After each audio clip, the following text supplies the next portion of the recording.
This is Nick Wells.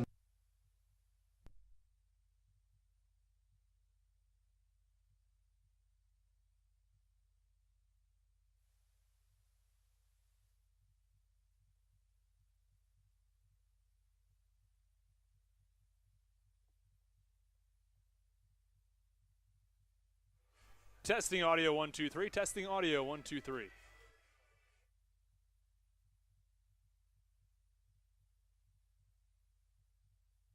And you're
Well, we are live from People's Bank Park in York, Pennsylvania. Just about ready to go for Game 3 of this 3-game set. The Blue Crabs and the York Revolution split the first 2 games. Blue Crabs won Game 1 5-4. They lost Game 2 by a score of 3-2. The Blue Crabs had the tying run on third base with 1 out last night, but couldn't drive in the tying run and fell 3-2 as Jim Fuller picked up the save. Alcis Herrera had a strong outing, 6 innings of work, allowed just 1 run in his first start for the Blue Crabs this season. One of the bright spots in the lineup last night was Matt Hibbert.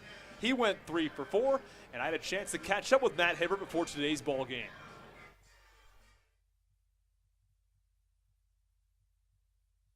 Well, we're back from People's Bank Ballpark in the clubhouse as the Southern Maryland Blue Crabs are just about to take on the York Revolution for Game 3 of this 3-game set. Austin Rooney joined by Matt Hibbert, who had a big game yesterday. But Matt, let's talk a little bit more about this season as a whole and sort of the role you played. And you've gotten some good opportunities, and especially lately.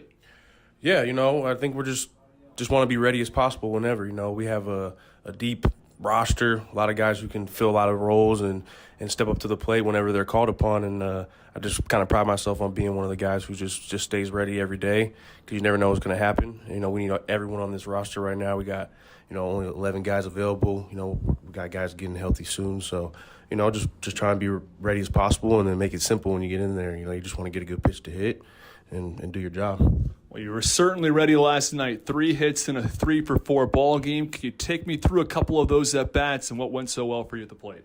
My mentality yesterday and, going forward, I just want to be aggressive, and attack is like the pitchers are trying to attack us. We kind of got an idea how guys want to, go at us. So just stay ready for your pitch and, go get it when it's there. And I think, yesterday for sure, the second at-bat, with all the little melee that happened, I just wanted to come out and really be aggressive. And I kind of felt the energy of the team, and he threw me a good pitch and was able to get it off the wall. But, I think we just got to stay with our approaches and come out ready to go tonight, and I think we'll be good. Matt, you went through a bit of a down spell about a month ago, but since then you've really started to pick it up at the plate. I think your average has risen maybe 40 points in the last month or so. Did you make any changes at the plate there that's led to this rise? I think just simplifying. You think you just got to know that the game's going to have its ups and its downs. Everyone goes through it, so it's just kind of making sense of what's going on, and then when you get up there, just breathe and go about your business. Playoffs just about a month away at this point, really closing in on those. What's the mentality going towards the final weeks of the regular season and then into the postseason? Man, as a team, we just want to be playing our best baseball. I know we're a little bit dinged up right now, but we're going to get everybody full strength, full health when it matters most. And I think everyone just hitting their stride at the right time, and everyone's figuring out what their role is. And I think there really is only one goal: it's just to win, and that's what we're here for. Talking about health, Stan Clyburn last night in our pregame interview said the same thing. If he has one key down the stretch, he said it's health, and I think the team's getting in that direction. Just a little bit of a ways to go there. Yeah, just everyone takes care of their bodies here. Everyone's doing what they can do. I mean, it's they call it the dog days for a reason, right? Yeah. So we're definitely in them, but you kind of put those things aside, and I feel like guys are going to do what they got to do to be ready when it's that time. All right, Matt, so that brings us into our next segment. It's our trivia question. It's our food for thought question sort of segment. All right. We've done this first question a few times. We're sort of going around the locker room getting a feel for what a few guys are saying in this on this one. So the first question is, if you had an all-MLB All-Star team, so you have top 5 pitchers in the league, you have the top player at each position in the MLB, and you have the top bullpen guys in the entire league, how many wins would that all-MLB All-Star team have in a 162-game MLB schedule? Oh, 162. I mean, wow. 162-0? Nah, that sounds crazy. But no, I mean, baseball's baseball, right? You can have the best guys out on the field, and sometimes, they can get got too. So, Give me 100 wins. I'm going to get 100 wins. 100 wins. So back in 2001, the Seattle Mariners had 116 wins. They go 116-46. So you're saying this all MLB All-Star team, you don't think they quite get there? A little bit different league now. Is this like all time or right now? Right now. Right now. Current All-Stars. Yeah. I think we'll give them a run for their money. I mean, they were a good team, but when it came down to the end, they weren't the team. You know what I'm saying? Exactly. So like that matters to me too. But yeah, you think they come up short? They come up short. Yeah, okay. We're beating them. All right. All right, on to the next one here. This is our trivia question now. All right. So on Tuesday night, Joe DeLuca and Alex Crosby, they go back-to-back, so back-to-back home runs. Collier almost had a third home run in a row, so they almost went back-to-back on Tuesday. So our question here tonight is, how many times in MLB history has a team gone back-to-back-to-back-to-back, so 4 consecutive home runs? How many times has that happened in MLB history? Ooh. Do I get an A, B, C, D? No, you just got to throw out a number here. Give me 3. 3 times? Yeah. All right. Well, Matt, we're going to answer this question on the broadcast all the time. Well, give me 7. Give me 7. I'll say 7. All right, so Matt, we're going to answer this question on the broadcast. I'll give you the answer in just a moment, but you'll have to stay tuned until the 6th inning to get an answer to this question. But Matt, thanks so much for joining us today. Hey, thank you, Austin.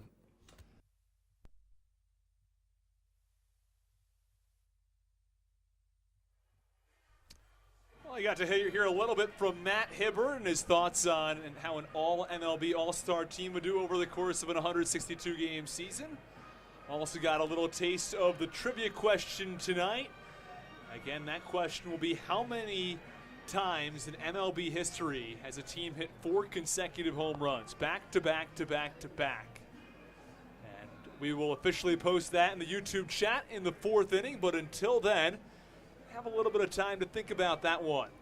Well, let's give you a little more info about today's matchup. Game 3 between the Blue Crabs and the Revs. It's the final game on the road at Peoples Bank Park.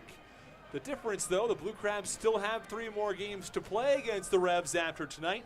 They'll just be back in Southern Maryland Friday, Saturday, and Sunday. Well, tonight it's Daryl Thompson who gets the ball for the Blue Crabs, as Daryl Thompson comes into this one with a 3.50 ERA. He had a little bit of a tough time his last time out. Across 7 innings, Thompson allowed 6 earned runs. Ran into some trouble early, eventually worked around it, but not his best work last time out. The time prior, a complete game shutout. Allowed just 3 hits, and he struck out 5 in that one. He goes up against Courtney Mack for the York Revolution. Courtney Mack, last time out, 2 2/3, 5 hits, 4 runs, and he walked 5. Walks have been a big issue for Mack, but now we're going to step aside. It's time for the national anthem and first pitch thereafter. Remove old headwear. And welcome recording artist, viral medium sensation, published author, and recent inductee into the American folklore wing of the Live Shane Steele at his cigar box guitar for the performance of our national anthem presented by Americhoice Federal Credit Union.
Well, that was certainly a rendition of the national anthem. Not sure I've heard something like that in quite a while. Either way, it's just about ready to go for baseball. Let's run you through the starting lineup for the Southern Maryland Blue Crabs.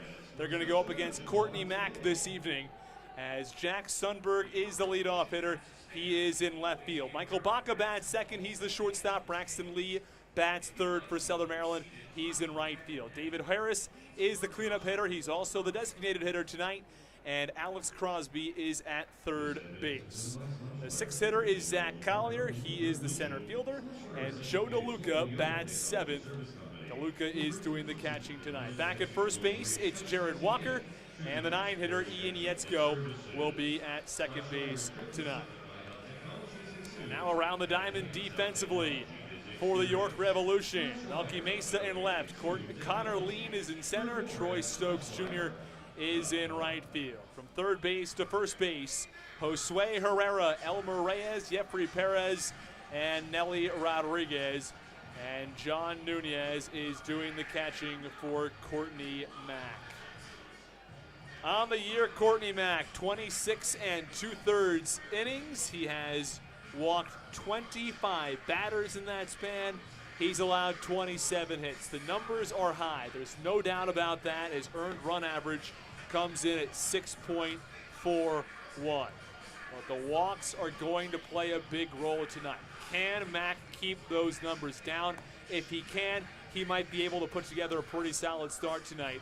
But his last two times out, he has combined for 7 innings and 11 walks. That's not going to play against this Blue Crabs roster that does walk a fair bit. They have 2 batters in this lineup who are chasing the all-time franchise walks record, as Sundberg comes in with 71 walks. Meanwhile, Jared Walker at 73. The franchise record is 76. Sundberg has a 26-game on-base streak going, and he gets things started for the Blue Crabs in the top of the first inning. Glad you could join us on a terrific evening for baseball. And we're still on the American flag shot. We'll get you back to this spot for baseball. And we are underway. The first pitch in there for a called strike on the inner half, and the count, no balls and 1 strike on Sundberg.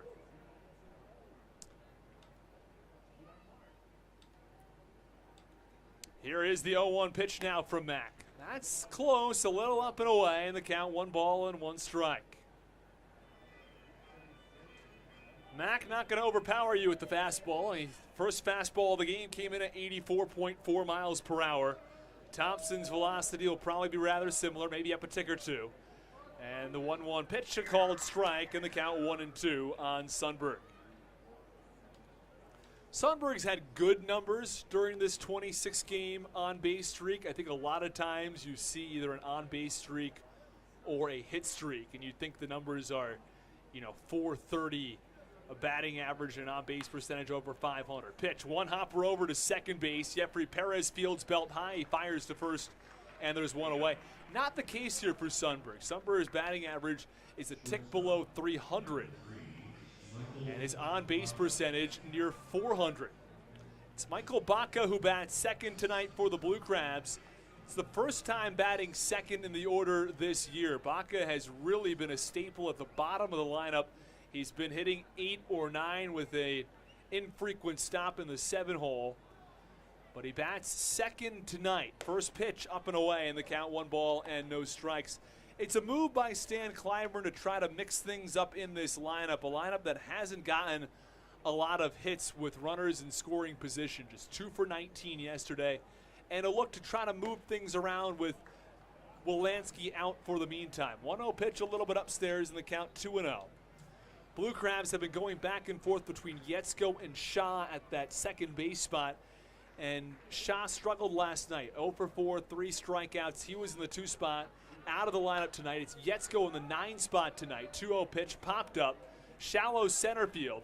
It's Connor Lean who drifts in and makes the catch for the second out. Well, Courtney Mack might not be throwing all that hard off the mound, but he's gotten a couple of quick outs, a ground out, and a pop out to shallow center. And 2 up and 2 down for Braxton Lee.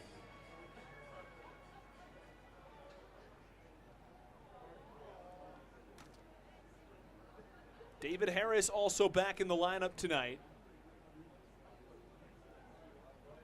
First pitch to Braxton Lee, and it's away in the count, 1 ball and no strikes. We've talked about Braxton Lee's batting stance a couple of times. Feet very close together, and his legs are virtually straight up. Nearly no bend in the knees. And then right when the pitcher gets set in his motion, he bends the knees and he steps into it, and he fouls this one off to the third base side in the count. 1 ball and 1 strike on the lefty. And Lee's really made a spot for himself in that 3-hole. 2 hits last night. And the batting average at .316. Here's the 1-1 delivery. Up and away, count 2-1. And I don't think Lee ever expected to be in the 3 spot. He's someone who I've talked to, and he said, look, I've hit leadoff quite a bit. I've been in the 6th spot this year quite a bit. He's hit second from time to time. 2-1 pitch up and away, count 3-1. But 3 is not a spot he's been all that much. Hit third earlier this season, maybe once or twice, but at the tail end of July, he got a couple of spots in that 3-hole and thrived. Hit a trio of home runs from the 3 spot. That's where all 3 of his home runs have come from this year. 3-1 pitch, drive, third base side foul. Again, it's going to get toward that concourse level. And the count 3-2. And ever since then, Stan Clyburn has kept him at the top of the lineup. Well, in between innings, we're going to play back some of that interview from Matt Hibbert. Not sure if you're able to catch that pregame, but you'll get a chance to catch it now as the 3-2 pitch is low and in. It's ball 4. Well, once the top of the first inning is over, we'll get to that. But the Blue Crabs have some life here in the top of the first. Runner on first with 2 outs as Braxton Lee works a walk. We talked about walks being an issue for Courtney Mack, and we see in the first inning a walk to Braxton Lee. Not a terrible walk, though. This is it's a 3-2 count. That was the 6th pitch of the at-bat. And he wasn't missing wildly.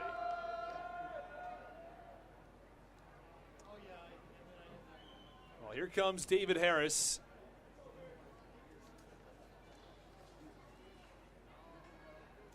Harris last played on August 20th. That was 5 days ago on Friday night. Pitch called strike. And the count 0-1. Right at the belt. Mack looks back the runner, the 0-1. Ground ball, hard hit. What a stop at short by Reyes. The flip to second in time. David Harris hit that ball on the nose. A one-hopper snagged on the forehand by Reyes with the sidearm flip to second to get Braxton Lee for the final out in the top of the first inning. Well, the Blue Crabs strand one at the end of the top of the first inning. This ball game is scoreless on the Hometown Real Estate Broadcast Network. We'll give you a little bit of a taste of that interview with Matt Hibbert between the first, or in the middle of the first inning.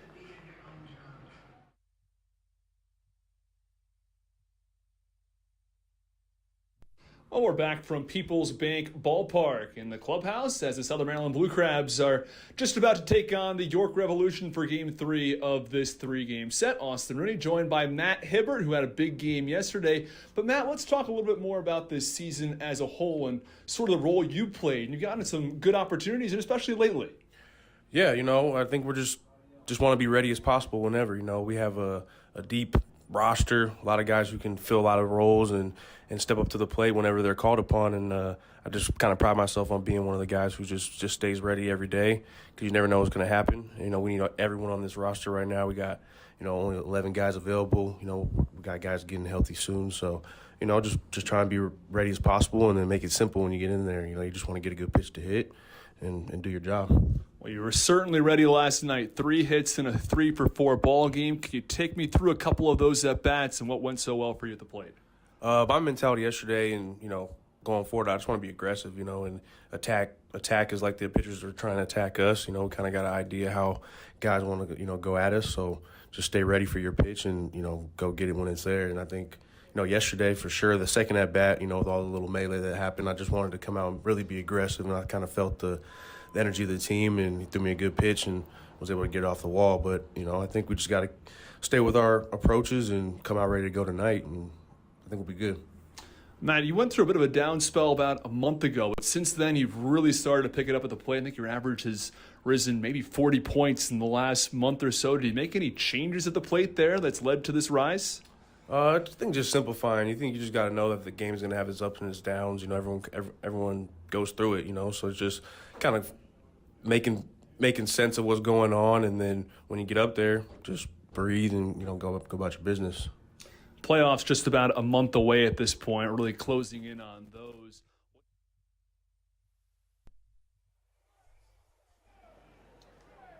We got a little bit of a listen to Matt Hibbert's interview before today's game. It was part of our pregame show. We're replaying it here in between innings as Troy Stokes Jr. steps in the bottom of the first inning in a scoreless ball game between the Blue Crabs and the Revs.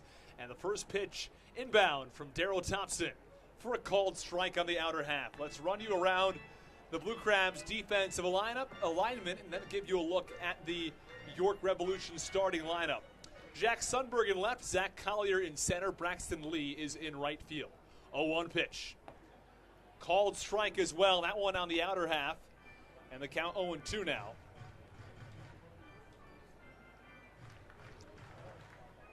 Crosby at third, Michael Baca at shortstop, Ian Yetzko at second base today, Jared Walker back at first. 0-2 pitch, that's a little away, count 1-2. And Joe DeLuca couldn't close them in. It is Joe DeLuca who's doing the catching for Daryl Thompson.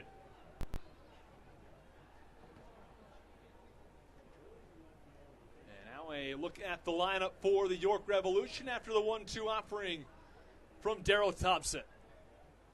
Slow, it's in the dirt, nicely blocked by DeLuca, and the count 2-2. Troy Stokes Jr. gets things started for the Revs. Elmer Reyes bats second. Telvin Nash in the 3 spot. He's the DH tonight. Nelly Rodriguez, who hit the home run, got the scoring start in this game yesterday in the 6th inning. Pitch fouled back. Count remains 2-2.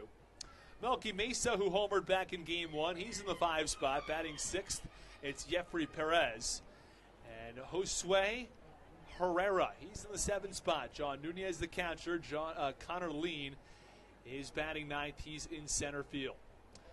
2-2 pitch, breaking ball, swinging a high fly ball, well struck center field. It's Sundberg who drifts over to left center and makes the catch for the first out. That ball was hit a mile high. It's really a hanging breaking ball left out over the plate.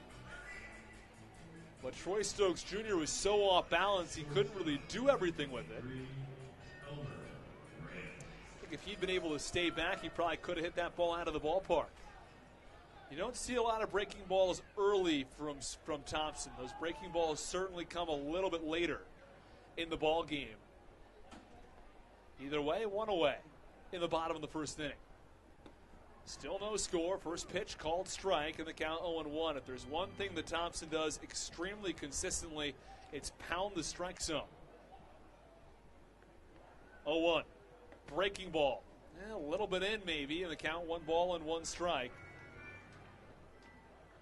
There's a real velocity change there of nearly 20 miles an hour. The fastball only comes in around 87 or 88, and the curveball at low 70s or maybe high 60s. 1-1 pitch, breaking ball, and Reyes falls for it.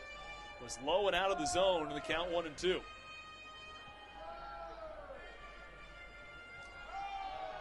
velocity on that first curveball from Darrell Thompson at 67.8. 1-2 delivery, fastball, fouled away, first base side, and the count 1-2.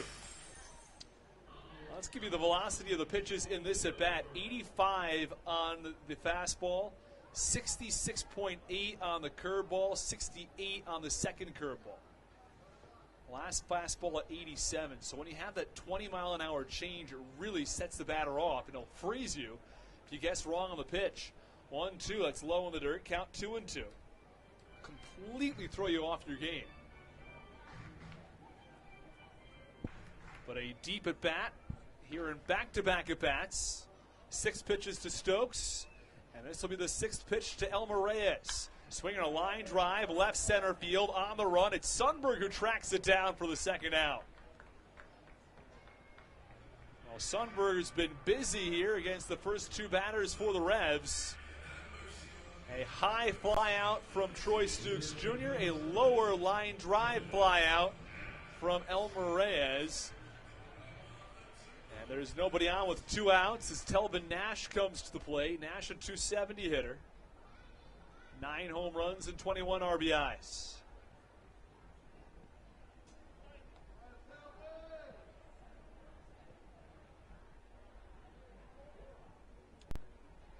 Those last 2 balls hit in excess of 280 feet. Pitch. It's a called strike. That one's bell tie, and the count 0-1. Troy Stokes hit one about 290, and Elmer Reyes 310, but this ballpark will hold it in left center field. It's not terribly deep, but it's deep enough. And the 0-1 pitch, a little bit away, count 1-1. Meanwhile, the hardest hit ball today off the bat of David Harris at 105.8 miles per hour. 1-1 delivery. On the ground over towards shortstop. Fielded on the forehand by Baca. The throw to first is in time to get Telvin Nash. A pair of flyouts and a ground out sends down the York Revolution in order at the end of 1 inning of play. It's the Blue Crabs nothing and the Revs nothing on the Hometown Real Estate Broadcast Network.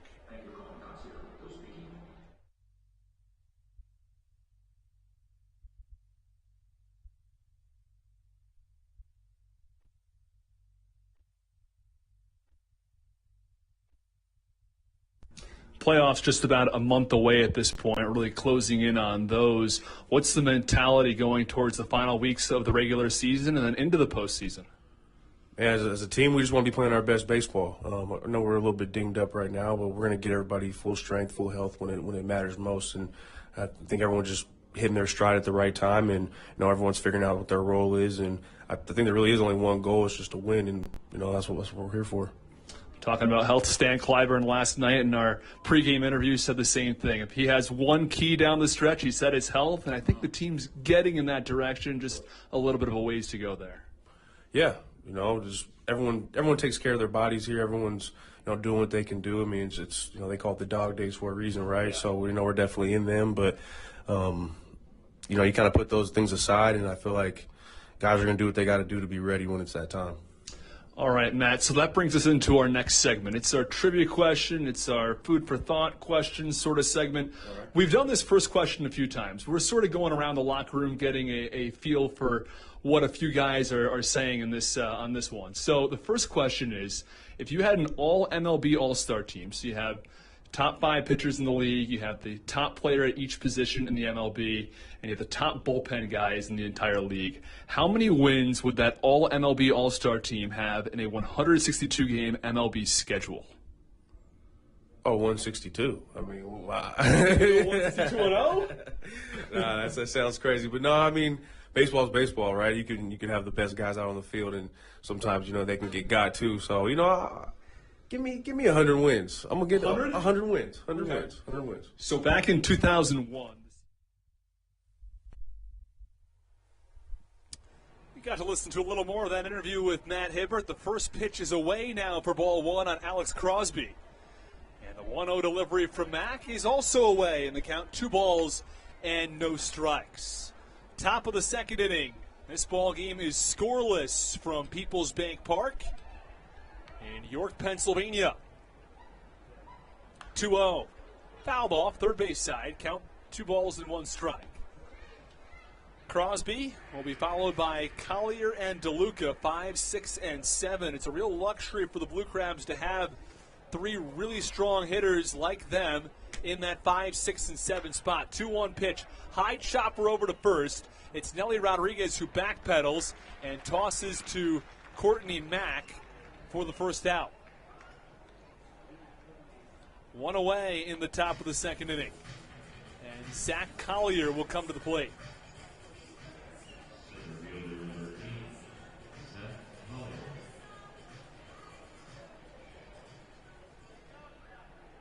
Collier will be followed by Joe DeLuca here in the second.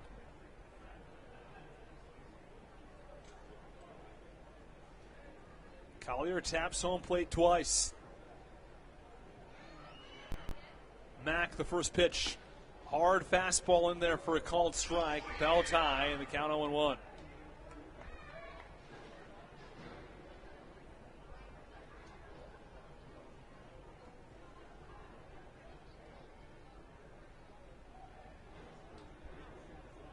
And Collier steps out. The count remains no balls and 1 strike. Last night, the Blue Crabs really struggled with runners in scoring position. 0-1 pitch, swinging a line drive, very well struck to right field. This ball one-hops the wall. Collier dashes into second with a 1-out double. And the Blue Crabs have a runner in scoring position with only 1 out. It took the words right out of my mouth as the Blue Crabs, I was saying, struggled last night with runners in scoring position. Just 2 for 19 in that category last night, and the Blue Crabs will have at least 1, probably 2 chances to get this runner in. Joe DeLuca followed by Jared Walker.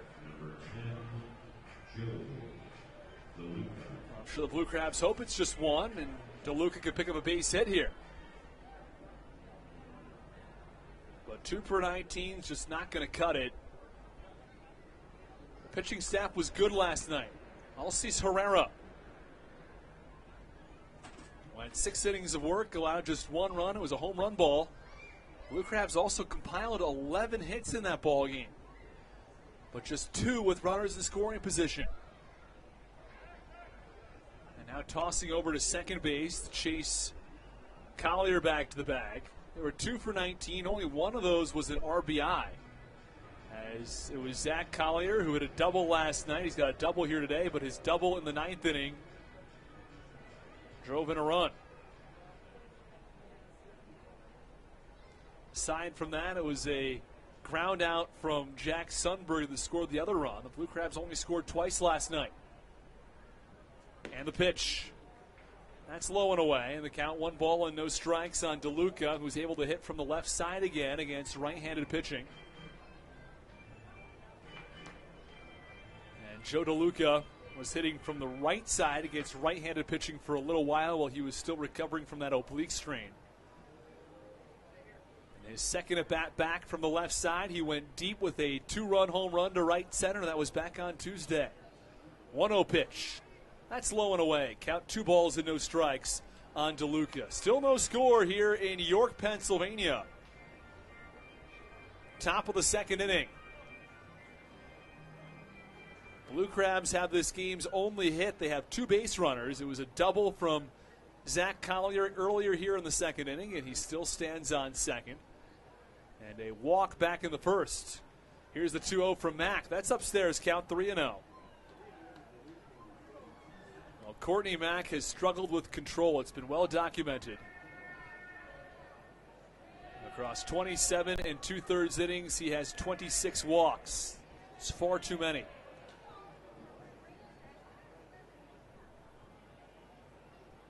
Has a whip, just a touch under 2.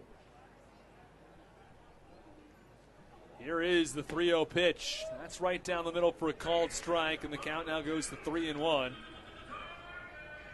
Now, Joe DeLuca, a very confident hitter, I'm sure would be willing to go after a pitch here, but Mack has proven he can only throw 1 strike in this at-bat, and with his struggle with control, he might not want to swing at a pitch. Well, here is the 3-1. It was low, but he swings and fouls it off. First base side, and the count 3-2. So instead of it being a walk, the count is full at 3 balls and 2 strikes as Mack went low and out of the zone with a breaking ball.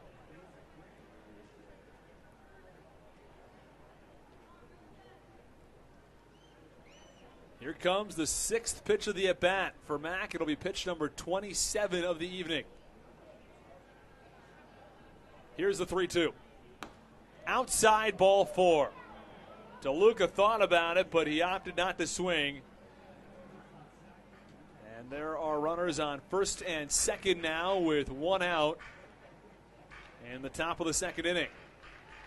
Still no score, but Jared Walker looks to break the tie. It'll be Walker followed by Yetzko if necessary here in the top of the second inning. 1 out, runners on first and second. It's DeLuca on first.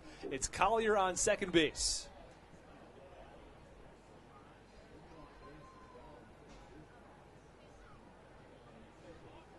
A rather windy day, the wind blowing from right to left. Probably shouldn't have a major factor. Pitch, line drive, well struck into right field. It's a base hit. Collier waved around third. Troy Stokes Jr. throws to the plate, and that ball's cut off, but Collier now holds up at third base. So the Blue Crabs get a hit with runners in scoring position, but it doesn't bring home a run. It's a single for Jared Walker. And the Blue Crabs have the bases loaded with 1 out for Ian Yetzko.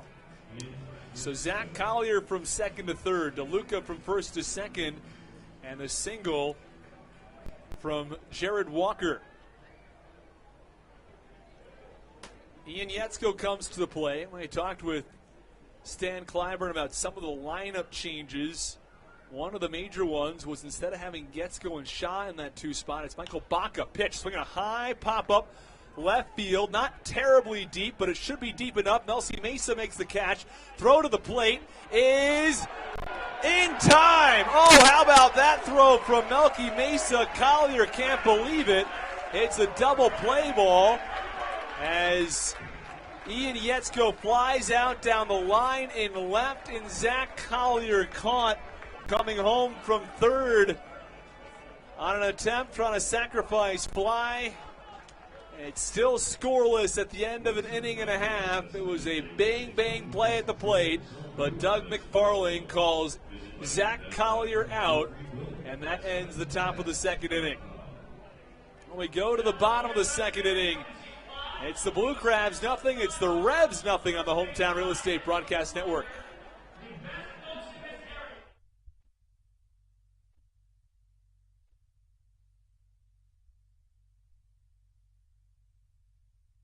Seattle Mariners had 116 wins. They go 116 and 46. You're saying this all MLB All-Star team, you don't think they quite get there? A little bit different league now. Was this like all time or we No, right this now? is right now. Right now. Right Current now. All-Stars. Yeah. I think we'll give them a run for their money. I mean, they were a good team, but when it came down to the end, they weren't the Right. team. You know what I'm saying? Exactly. So like they didn't win it all. that matters to me too. But yeah, Do you think they come up short? they come Seattle? up. Yeah, they come up short. Yeah, Okay. we're beating them. All right. All right, on to the next one here. This is our trivia question now. All right. So on Tuesday night, Joe DeLuca and Alex Crosby, they go back-to-back, so back-to-back home runs. Collier almost had a third home run in a row, so they almost went back-to-back-to-back on Tuesday.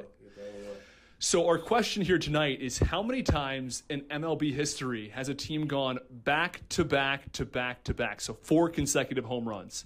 How many times has that happened in MLB history? Ooh. Do I get an A, B, C, D? No, you just got to throw out a number here. Give me 3. 3 times? Yeah. All right. Well, Matt, we're going to answer this question on the broadcast all the time. Well, give me 7. Give me 7. I'll say 7. All right. So, Matt, we're going to answer this question on the broadcast. I'll give you the answer in just a moment, but you'll have to stay tuned until the 6th inning to get an answer to this question. But, Matt, thanks so much for joining us today. Hey, thank you, Austin.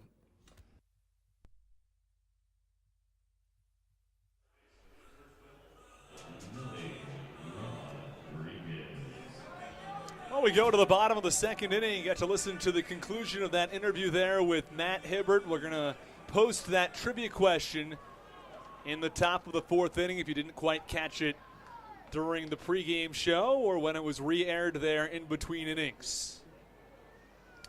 Well, here is Nelly Rodriguez. First pitch is a little bit outside, and the count 1 ball and no strikes. This ball game still scoreless in the bottom of the 2nd. Last night, neither team got on the board until the bottom of the 6th inning, when it was this man, Nelly Rodriguez, with a solo shot over the wall and left. 1-0 pitch, that's upstairs, count 2-0.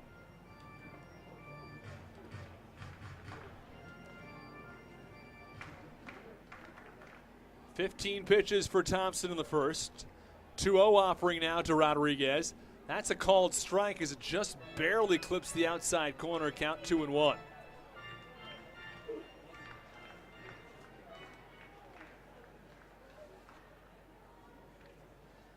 Two balls, 1 strike, nobody out. Here's the pitch. Swinging a line drive, very well hit, deep right center field. Braxton Lee back to the warning track in front of the wall. He makes the catch in front of the H.B. McClure sign in right center field for the first out. Nelly Rodriguez gave that ball a ride. This was about 30 minutes away in Lancaster, Pennsylvania. That would have been a solo shot to right, but not quite deep enough here in York. And there is one away.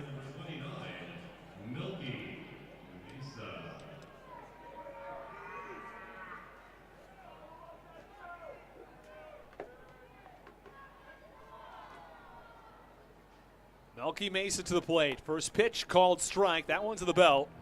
And the count 0-1. Well, the Blue Crabs certainly threatened in the 2nd inning. 0-1 pitch, low in the dirt, count 1-1. But it seems like it's the same story over and over. The Blue Crabs getting opportunities but not cashing in. Really nobody's fault in particular in that last inning. Getsko generally does what he should do. He hits a fly out deep enough in left. Pitch, ground ball. What a stop at short by Bach. He's going to fire to first. It's offline.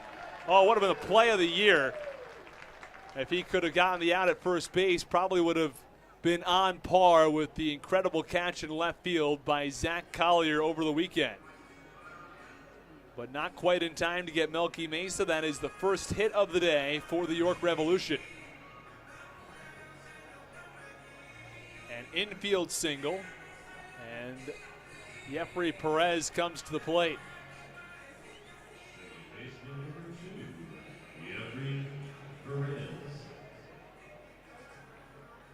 Perez will be followed by Josue Herrera. The 6 and 7 hitters in the lineup for the Revs. Thompson. Here's the first pitch. A little bit upstairs, count 1-0. Blue Crabs nothing, the Revs nothing in the bottom of the 2nd. Blue Crabs no runs on 2 hits. For York, no runs on 1 hit. Temperature's certainly high here in York tonight. It's a tough one. 0-1 delivery. Up and away. Or 1-0 delivery, I should say. Another count, 2-0. And now I'm happy to be in here. It's not particularly cool in the broadcast booth. but it's certainly cooler than being out in the seats. Can tell you that much. 87 out there. I ran earlier today that feels like was near 90. Pitch into right field for a base hit. Perez pulls one to Braxton Lee, who comes up firing. Baca cuts it off. He fires back to first, but Perez not going anywhere. And there are runners on first and second with one out. And Darryl Thompson's been hit pretty hard here in the second.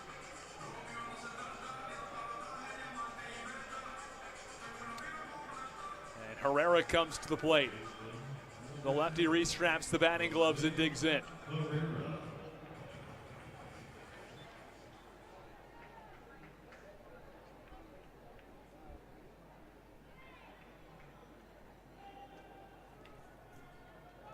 Herrera hitting .247 on the year, 7 homers and 41 RBIs, and the Revs have that runner in scoring position.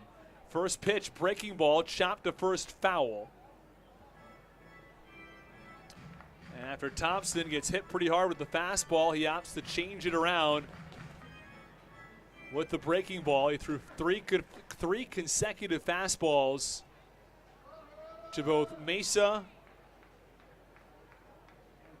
and Perez, and the result was the same, base hits.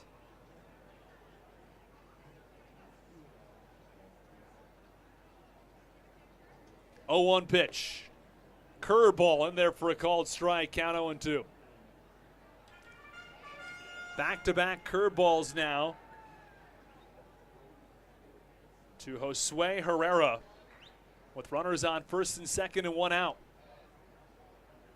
He's seen the curveball twice. Wouldn't be surprised to see fastball, but does Thompson go back to the curveball for the third consecutive time?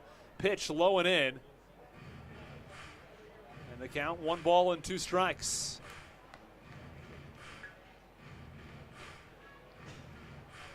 Melky Mesa on second. Jeffrey Perez on first base.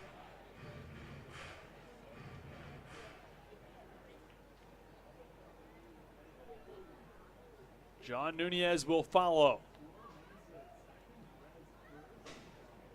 It's Mesa from second. It's Perez over at first base. Infield back at normal depth for Josue Herrera. This is not a Blue Crabs team that shifts all that much. Pitch, swinging a line drive, very well struck, left center field. Sundberg back to the warning track at the wall. It's high off that big wall and left. Scoring from second, it's Melky Mesa. The throw comes into third. That's not in time. It's an RBI double from Josue Herrera. Mesa comes in and scores, and the Revs have a 1-0 lead in the second inning.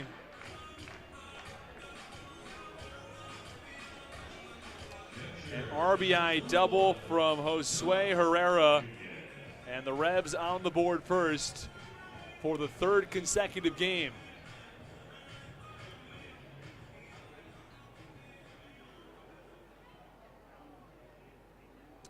The Blue Crabs are going to need some runs tonight. They can't afford to leave the bases loaded. That's what happened back in the second inning. Bases loaded, 1 out. Technically, they only stranded 2.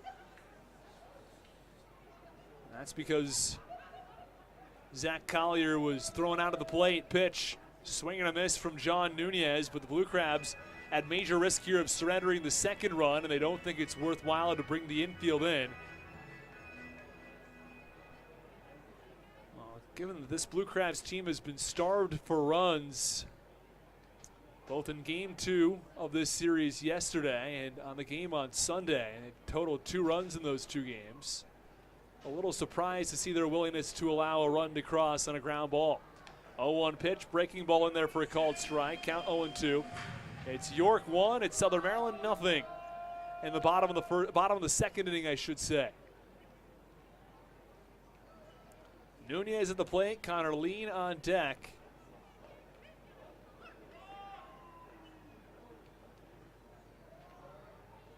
Darryl Thompson faked a throw over to third base with Perez just off the bag and no one covering. 1-2 pitch, tap foul behind home plate, and the count remains, or 0-2 pitch, I should say, and the count remains 0-2. For Thompson, the pitch count up now at 31 pitches across an inning and a third. Uncharacteristic of the righty. No, it's not totally out of the ordinary to see him struggle early in ball games. If he does struggle, it's almost always in the first couple of innings. Pitch, line drive, up the middle, a base hit. Perez scores from third. Herrera comes around and scores from second as Collier has trouble with it. It's a 3-0 Revs lead in the bottom of the second inning. A 2 RBI single for John Nunez and the 4th consecutive hit from the York Revolution. This inning has spiraled a little bit on Darryl Thompson.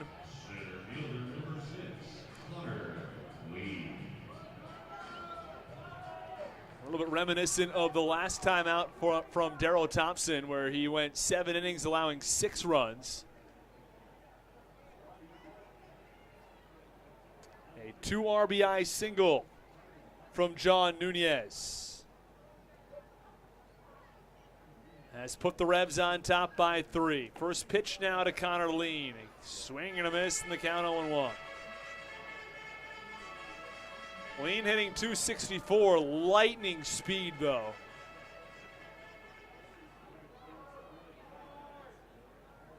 And he's paired that speed with 14 home runs and an 839 OPS. Pitch.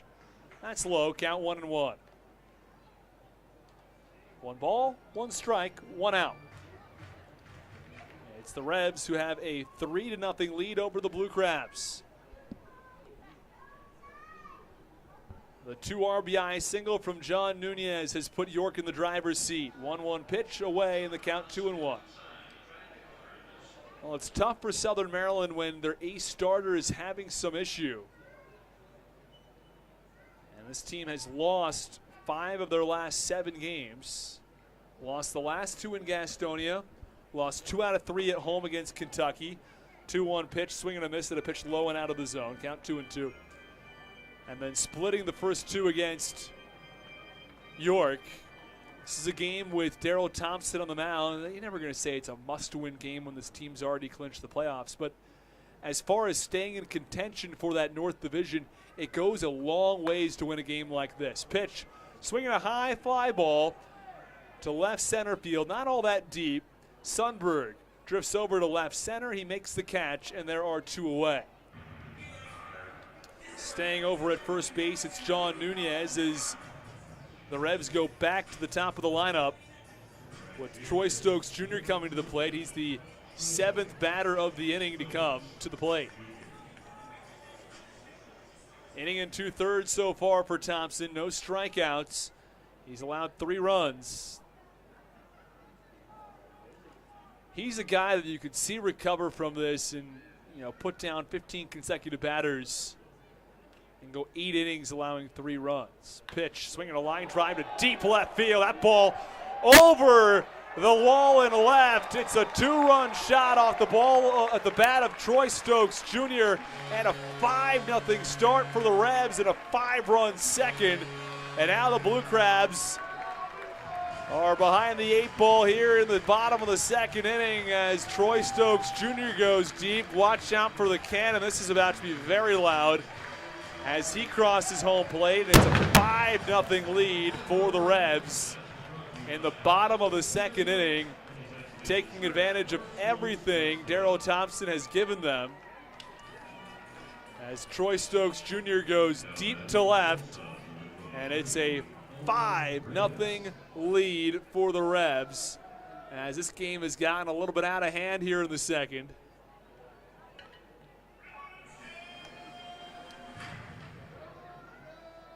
That is the 5th hit of the inning. It's the 5th run of the inning as well. Thompson hasn't walked anybody, but the hits are coming quickly. And now the pitch, swinging a fly ball and a shallow left. It's Sundberg who comes in and makes the catch. Well, Thompson had a 1-2-3 bottom of the first inning.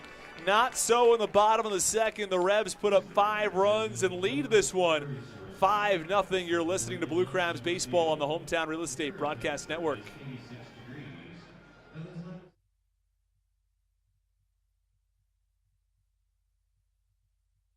This is Darryl Thompson, and you're listening to the Hometown Real Estate Broadcast Network.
Well, Jack Sundberg gets us started in the top of the third inning.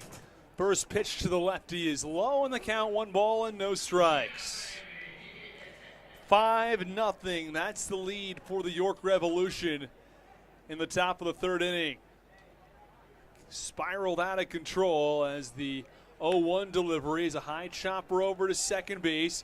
It's fielded by Perez, who fires the first in time, and there is one away. Well, the runs came awfully quickly against Thompson there.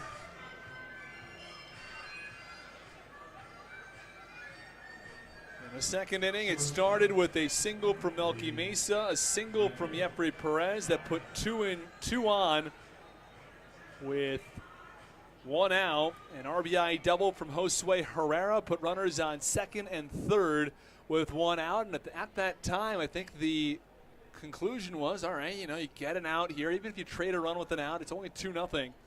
But from there, a 2 RBI single from John Nunez and a 2-run shot from Troy Stokes Jr.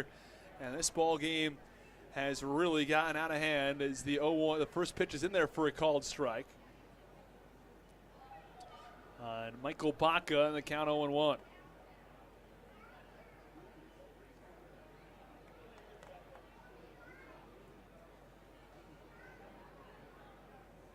Top of the third inning.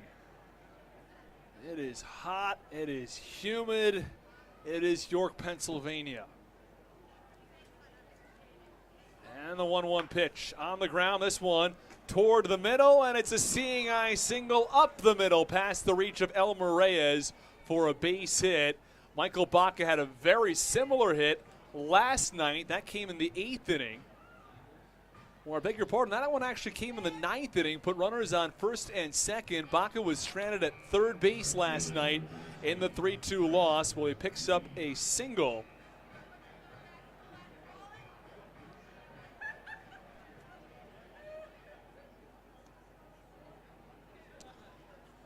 And Braxton Lee comes to the plate. He reached on a walk first time up, 1 out, 1 on, as the Blue Crabs trail by 5, and the first pitch a called strike on the outer half, and the count 0-1.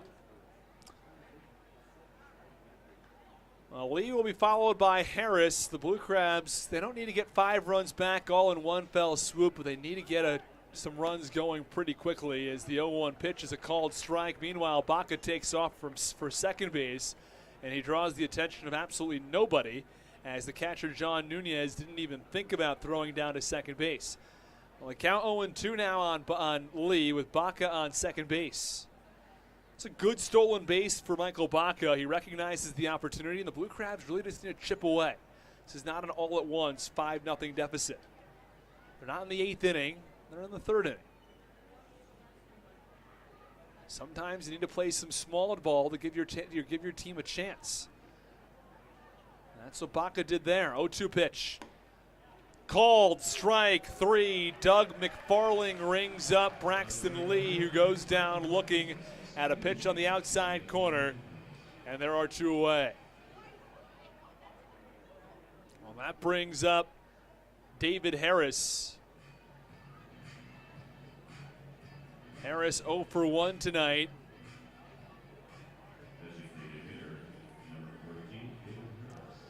Grounded into a fielder's choice on a terrific play by the shortstop Elmer Reyes as he hit a hot shot toward the middle.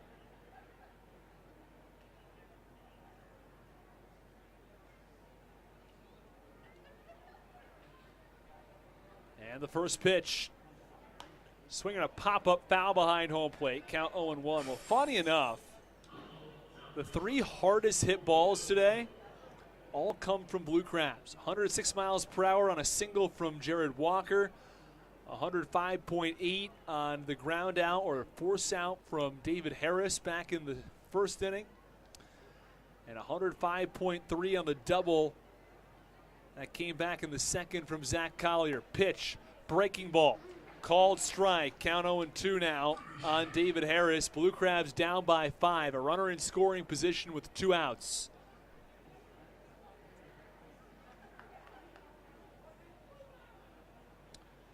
And here is the 0-2. Top foul, third base side, and the count remains 0-2. Well, With runners in scoring position so far today, the Blue Crabs do have the one hit. It was a single from Jared Walker with runners on first and second. Didn't bring home the run, though, as Ian Yetzko flied into a double play.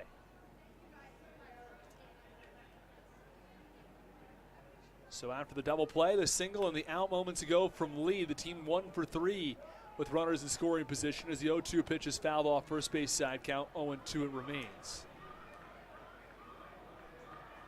If necessary, Alex Crosby on deck in the top of the third inning. Blue Crabs, no runs on 3 hits. The Revs, 5 runs on 5 hits. And the pitch, line drive, left field, base hit. Baca waved around third. The throw to the plate. It's a good one, a little high though, and Baca scores. It's an RBI single for David Harris, and the Blue Crabs on the board in the top of the third.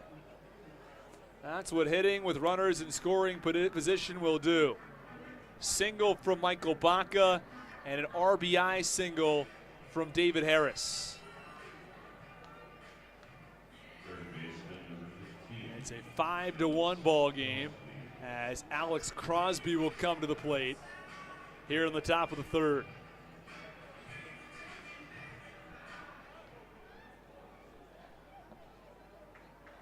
Crosby waves the bat behind his helmet. Here's the first pitch. Line drive, third base side, tailing foul on the count 0-1.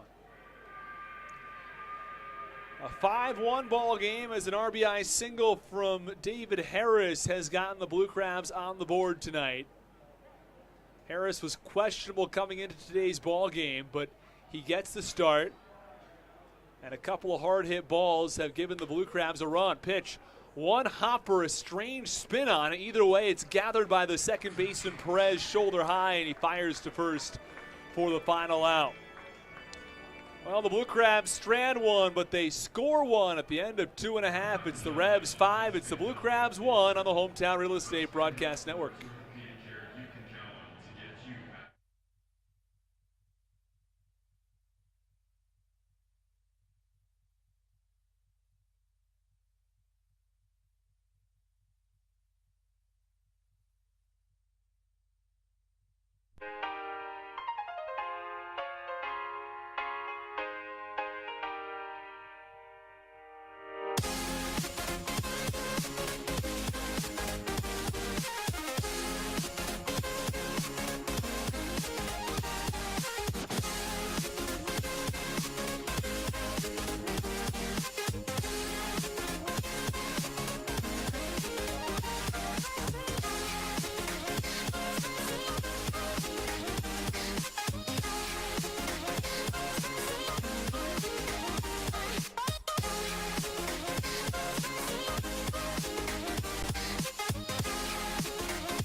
go.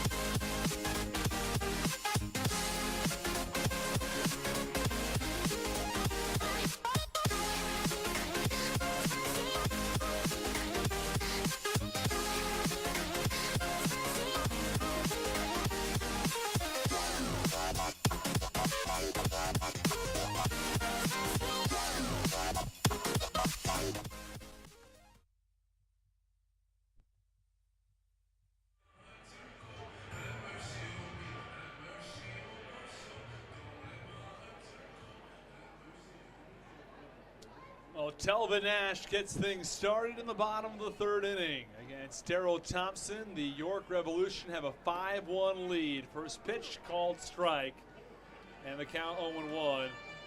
Thompson has run into trouble in the past early in ball games, but I think this is the most trouble we've seen him in a spot like this. Pitch, That's low. Count 1 ball and 1 strike.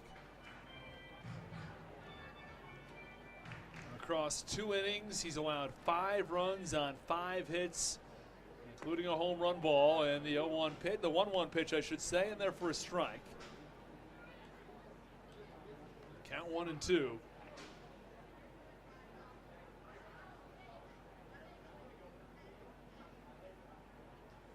One-two offering from Thompson. Breaking ball, swing and a miss, strike 3. Telvin Nash was off balance, looking fastball, and Thompson sends the breaking ball across for his first strikeout of the game.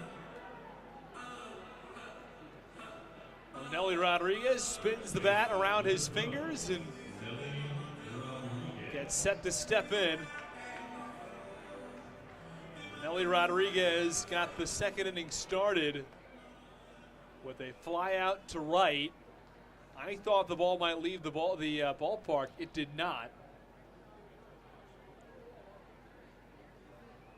And the first pitch called strike, outside corner, count 0-1.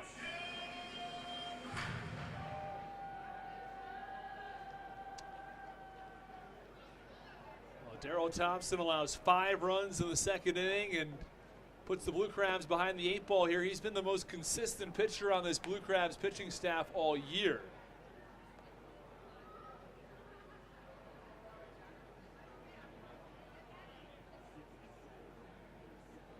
And across the month of August, we'll give you the numbers in just one moment. Pitch, swing and a miss. Coming into this ball game, Darrell Thompson had a 2.53 ERA this month with a 0.66 whip.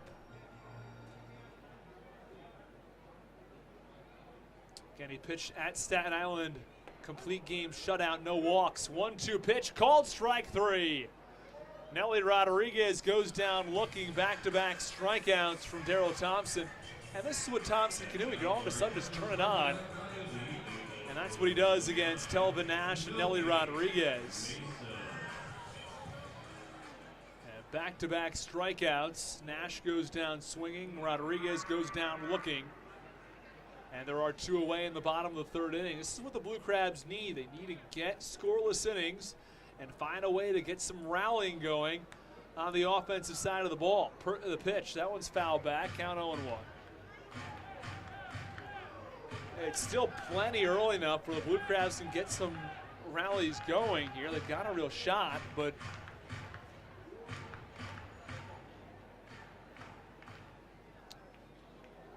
they're going to need to get more production up and down the lineup. The positive for the Blue Crabs, this lineup is about as solid through and through as you're going to get. 0-1 pitch, big wave and a miss, as Melky Mesa was ahead of it. Mesa 1 for 1. Scored a run back in the 2nd inning. Here's the 0-2 from Thompson. Swinging a high fly ball, center field straight away. It's Collier who drifts from center over to left center and makes the catch for the final out.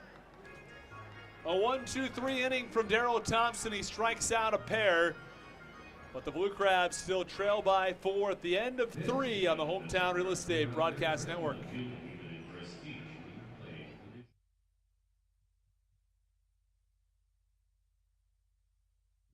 This is Nick Wells, and you're listening to the Hometown Real Estate Broadcast Network.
And the first pitch is a little bit upstairs and outside. Count 1-0 to Zach Collier in the top of the fourth inning.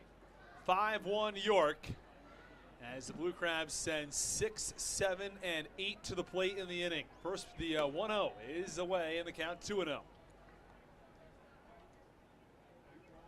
Well, Courtney Mack has been pretty good across the first 3 innings of work.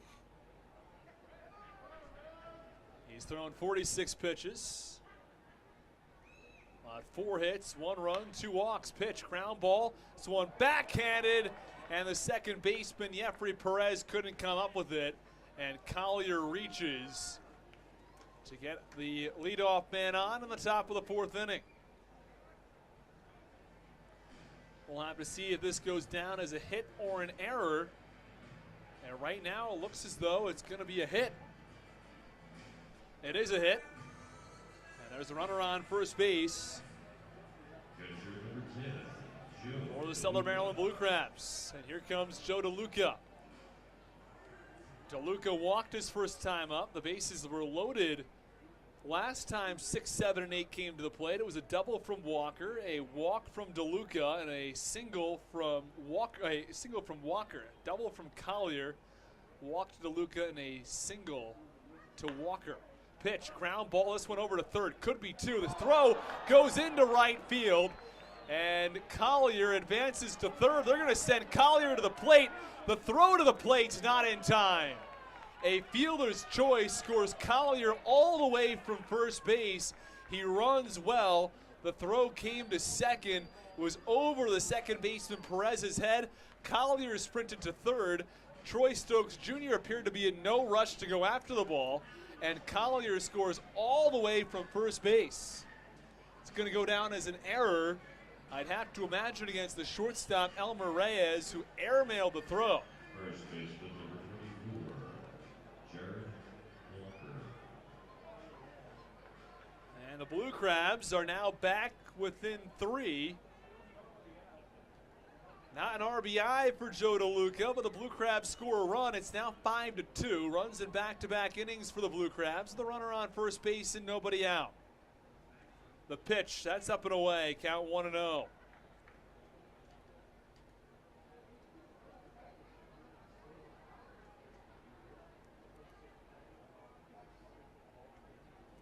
An error and a fielder's choice as Joe DeLuca reaches. He goes on the pitch, swing and a miss, throw to second.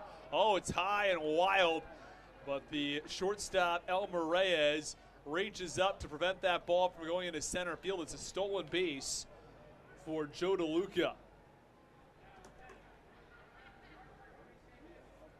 For Joe DeLuca, it's just his 3rd stolen base of the year. He's 3 for 4 in that department. But a runner on second base with nobody out. Count 1 ball and 1 strike. Ian Yetzko on deck, and then back to the top of the lineup. Pitch to Walker, line drive toward right center. It drops for a base hit. DeLuca rounds third. The throw to the plate. The relay is in time.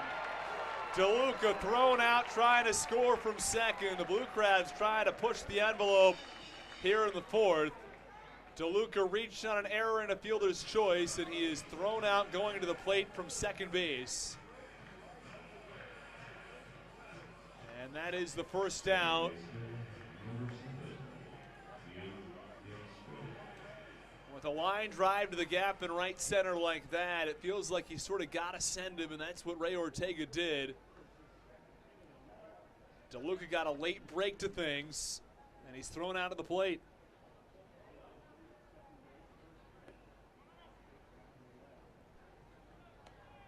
And the first pitch is a little bit low and in. Count 1-0 on Ian Yetzko.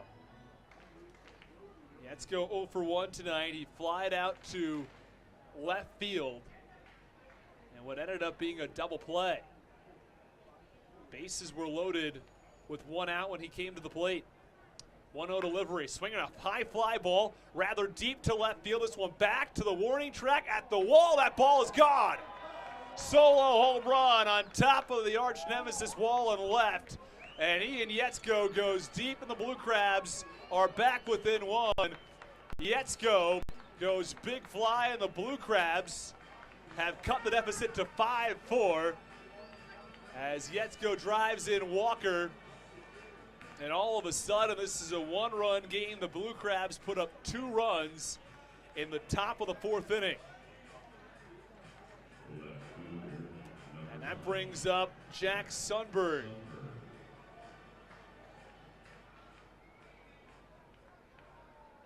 A big hit for Ian Yetzko, who I was talking to him yesterday, and he just hasn't been getting rewarded for hitting the ball hard, and he gets rewarded that time over the wall and left for a solo home run. The pitch to Sundberg. One's in there for a called strike, and the count 0-1.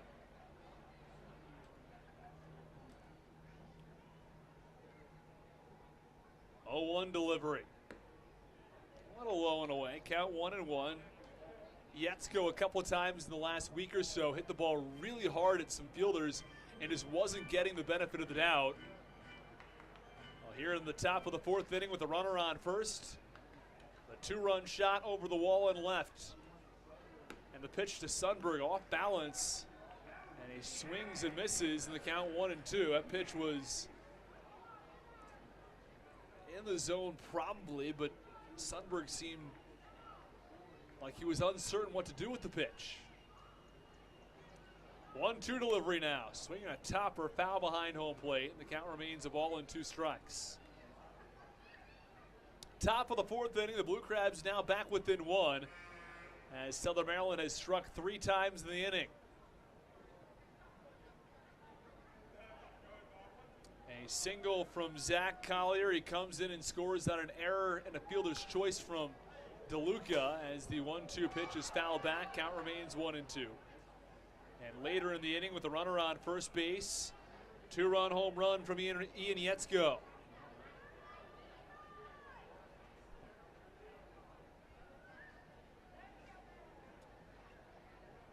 Yetzko will be followed by Michael Baca. Pitch, swinging a high fly ball, right field. This one hit rather well, but it's playable for Troy Stokes Jr. in front of the warning track where he makes the catch for the final out. Well, the Blue Crabs strand none. They score 3 runs. And there are now 2 away in the top of the 4th inning as Sundberg goes down for the second out.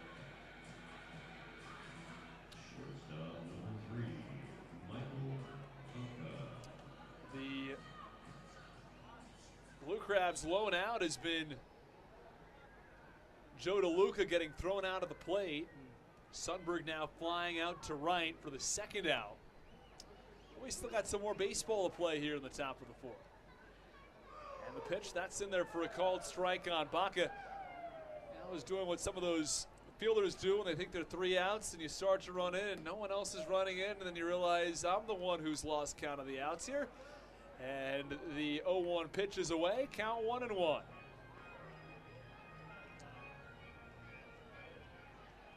Baca to be followed by Braxton Lee if necessary. Now there are 2 away. 5-4 York over Southern Maryland in the top of the 4th. Pitch, just want to pop up, got a lot of backspin on it, but it's Jeffrey Perez who gets under it and makes the catch for the final out. Well, now the Blue Crabs strand none. At the end of 3.5 innings of play, the Blue Crabs get 3 runs back. It's now a 5-4 game on the Hometown Real Estate Broadcast Network.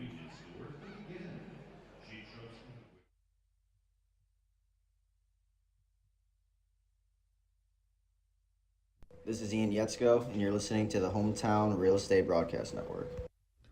Are you in the market for a new roof? Well, give William Richmond Inc. a call and get serviced by Southern Maryland's premier roofing contractor. Locally owned and operated, William Richmond Inc. is licensed, bonded, and insured, and has a 5-star rating on HomeAdvisor. They care about their work almost as much as they care about your home.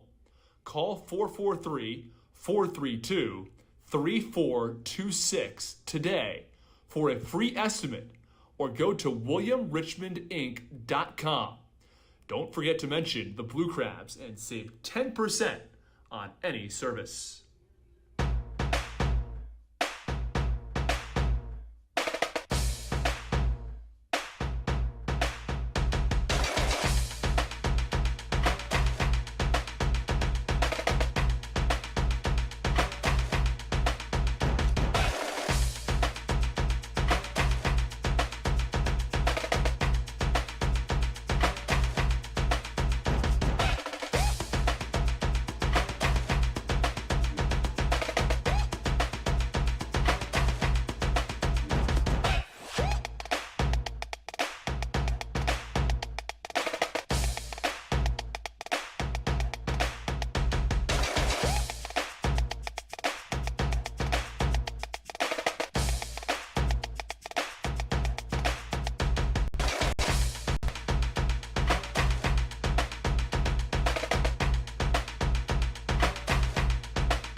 Jeffrey Perez gets things started for the York Revolution in the bottom of the 4th inning. It's now a one-run ball game as the Blue Crabs have gotten some runs for Darrell Thompson. They still trail 5-4.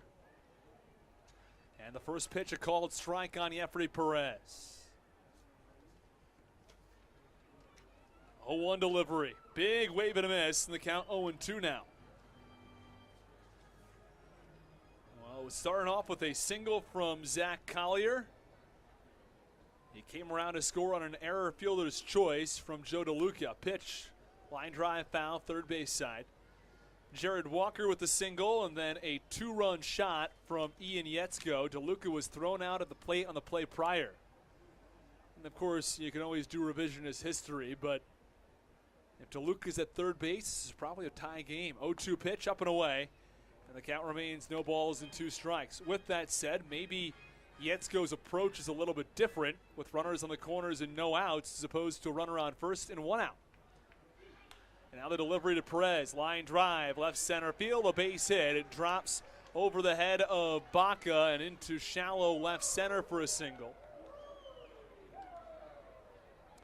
And the leadoff man on for the first time in this ball game for the Revs. Funny enough, this team has scored 5 runs across the first 3 innings, and they haven't got the leadoff man on once. There have also been back-to-back, or have also been 2 out of 3 1-2-3 innings.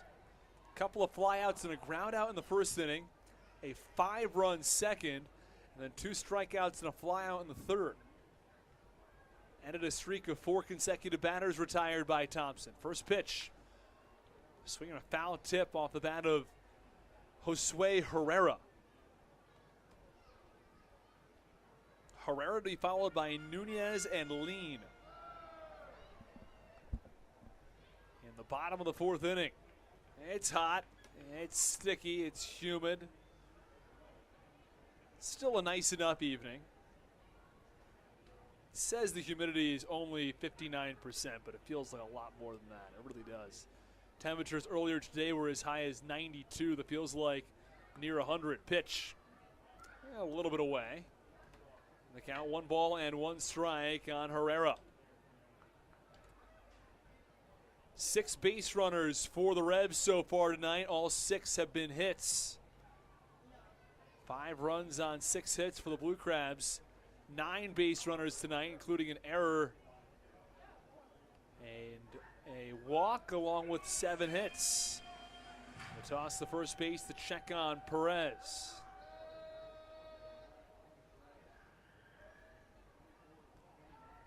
Thompson gets a sign from his catcher. It's Joe DeLuca.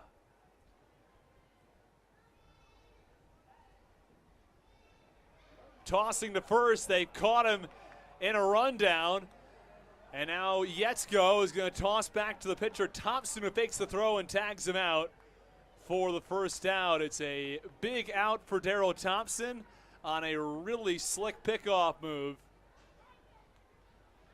As Walker was over there at first base, and they'd thrown over already once. This time they throw over and get Jeffrey Perez, who was off balance, his weight going over to second base. And there was no way for him to get back to the bag. Now 2 outs in the count, 1 out in the count, 1-1, I should say, on Josue Herrera. 1-1 pitch, foul ball, the first base side, in the count 1-2. Well, that erases a leadoff hit.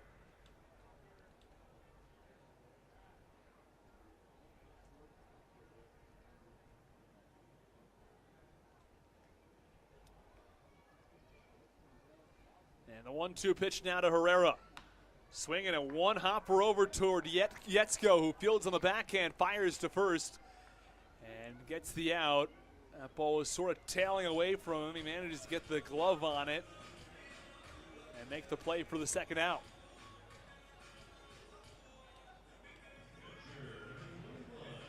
And here comes John Nunez.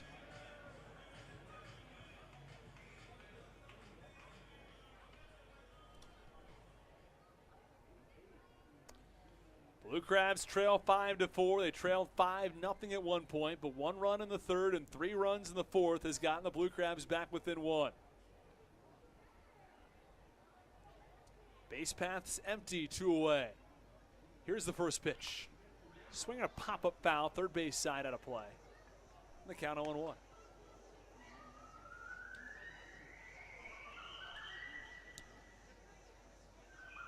Well, the whole situation of this ball game, the mentality changes, the strategy changes, everything changes with the major score update. Pitch, line drive into right center field, a base hit for John Nunez. A 2-out single from the lefty. There's 1 on with 2 outs.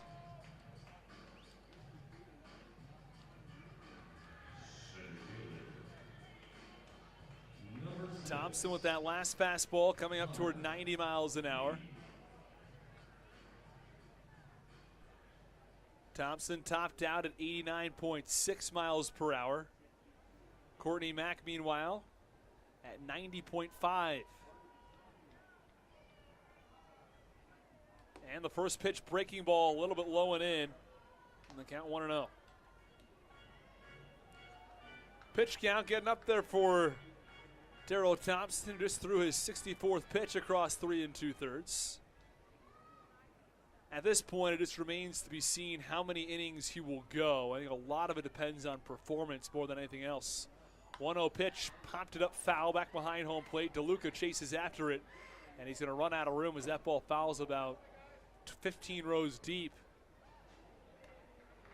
And then skitters back underneath, and the young fan gets the baseball. 1 ball, 1 strike, 2 outs with a runner on first base and a 5-4 lead for the Revs.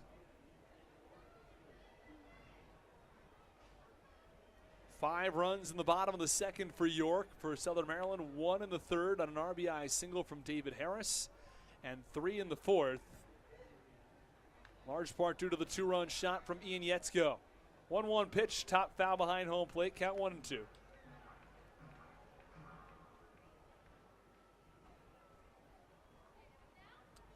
One ball, 2 strikes, 2 outs for Thompson against Connor Lean.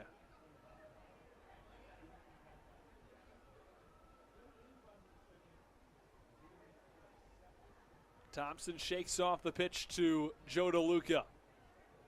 Now got his sign, he's going to step off.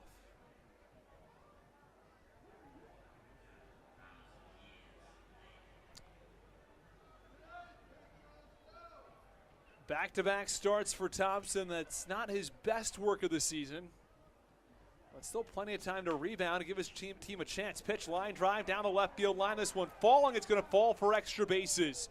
Sundberg quickly to that ball. Is it a foul ball? Yes, it is a foul ball. Oh, I was sure that was going to be a fair ball down the line. Must have barely tailed foul at the end as Connor Lean, and I thought he had extra bases. But he's called back to first, back to the plate. And meanwhile, John Nunez called back to first base. It's probably going to be a close play at the plate as to whether or not Nunez scores.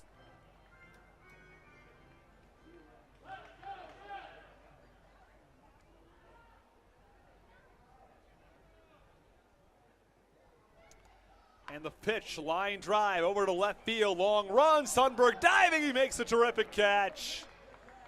Oh, Jack Sundberg robs extra bases from Connor Lean and maybe a run as well.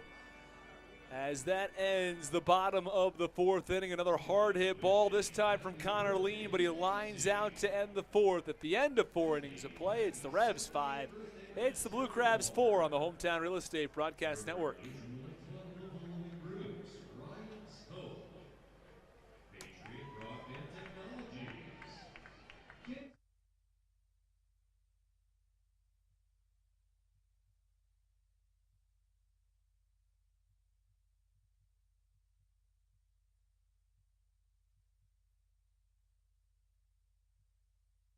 This is Michael Baca, and you're listening to the Hometown Real Estate Broadcast Network.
Oh, Braxton Lee gets the Blue Crabs started. Pitch, ground ball, terrific play over at third base by Herrera, who fires to first in time to get Braxton Lee, who hits the ball on the ground to the third base side. And very well, looked like it was going to be a base hit for Braxton Lee, but instead just a hard ground out to third. That goes down 5-3 in your scorebook. There's one away in the top of the fifth. And the York Revolution still have that 5-4 lead as David Harris comes to the plate against Courtney Mack. Well, Thompson has gone 4 innings, 7 hits, 5 runs, 2 strikeouts. Courtney Mack, 4 1/3, 7 hits, 4 runs, 3 earned, 2 walks, 1 strikeout.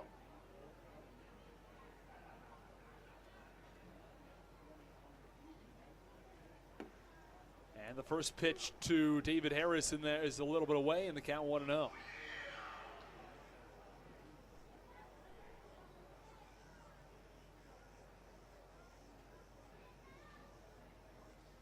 Oh, 1 up and away. Count 1 ball and 1 strike.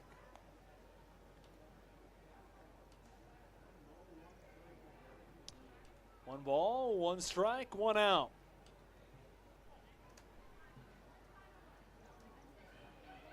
One pitch, that's inside. Check swing, did he go? The motion down to first, and Dave Shirk said no, he did not.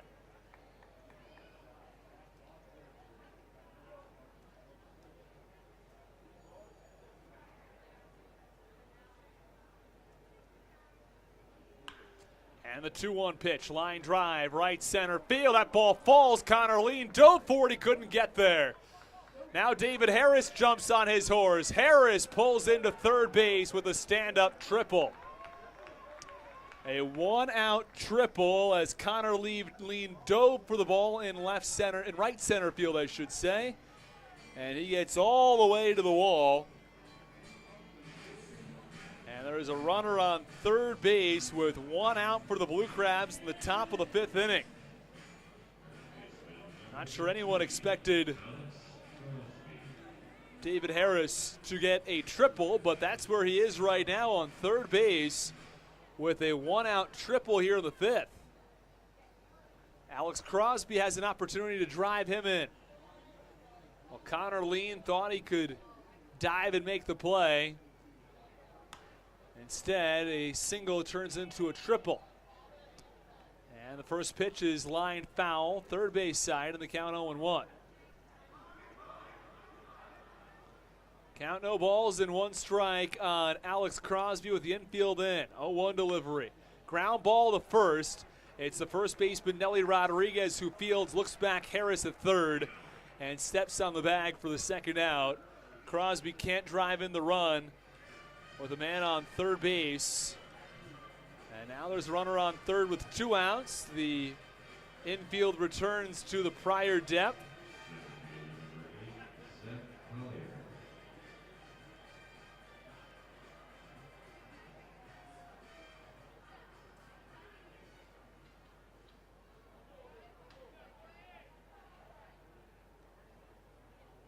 Here comes Zach Collier, runner on third, 2 outs. Pitch, hard ground ball, foul, first base side.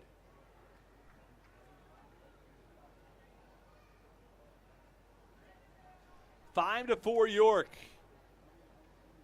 A 2-run home run from Ian Yetzko. Got the Blue Crabs back within a run. Zach Collier 2 for 2, a double and a single. Pitch, line drive, straightaway center field. It's Connor Lean who's there. He makes the catch, and that ends the top of the 5th inning. We're halfway done at the Reg in Waldorf. David Harris hit a 1-out triple, but he's stranded on third base at the end of 4 1/2. It's the Blue Crabs 4. It's the Revs 5 on the Hometown Real Estate Broadcast Network.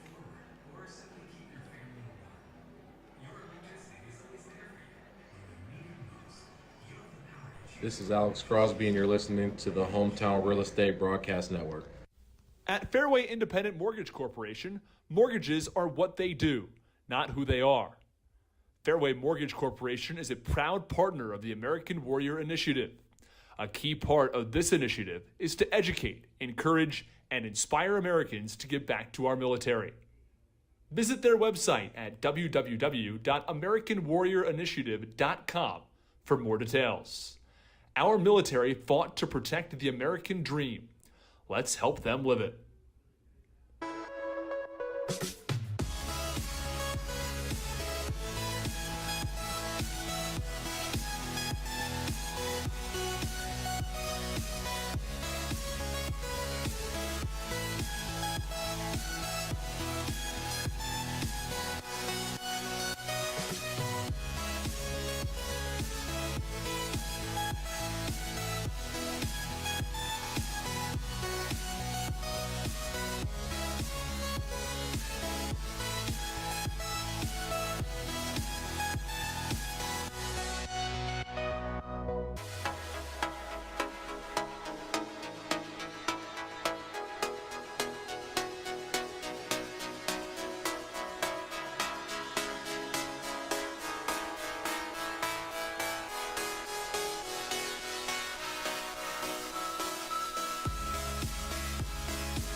Bottom of the fifth inning, the first pitch to Troy Stokes Jr. is fouled back in the count, no balls and one strike. 5-4 York in the bottom of the fifth inning. Darrell Thompson has allowed 5 runs on 7 hits across 4 innings. 0-1, big wave and a miss. And the count 0-2.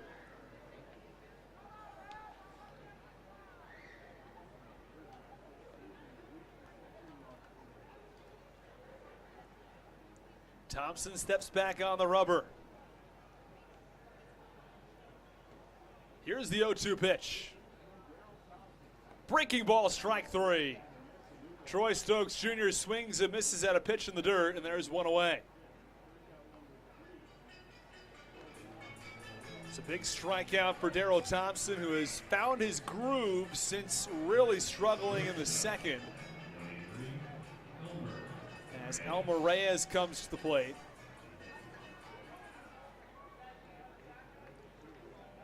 I think the move for the Blue Crabs to have Michael Baca back at the top of the order and Yetzko at the bottom of the order has really gone a long ways for Southern Maryland. First pitch away in the count 1-0. It's a very balanced order 1-9 at this point. You even have a little bit of pop and power at the bottom of the order as Yetzko homered earlier in this ball game. And the 1-0 pitch, that's low and away. Count 2-0.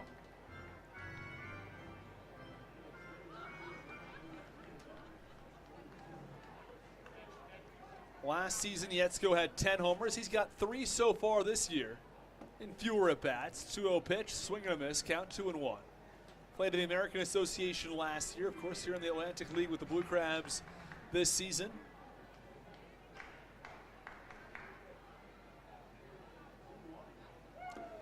Two-one, that's low. Count 3-1. Breaking ball misses out of the zone. 3 balls, 1 strike. 1 away for Elmer Reyes. Here's the 3-1 offering. It's ball 4. It's low in the dirt.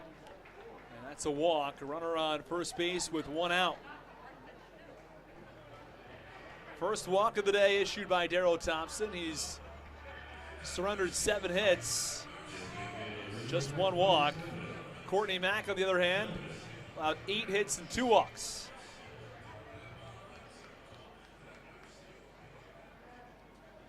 Delvin Nash 0 for 2, a ground out and a strikeout as he faces Darryl Thompson.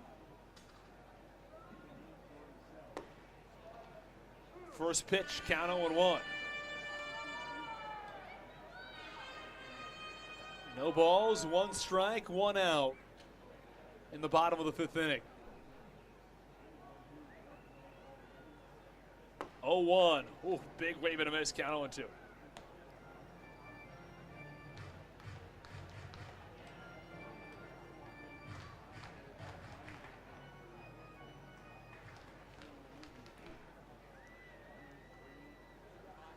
No balls, 2 strikes, 1 out. For Darryl Thompson against Telvin Nash. As Nash steps out.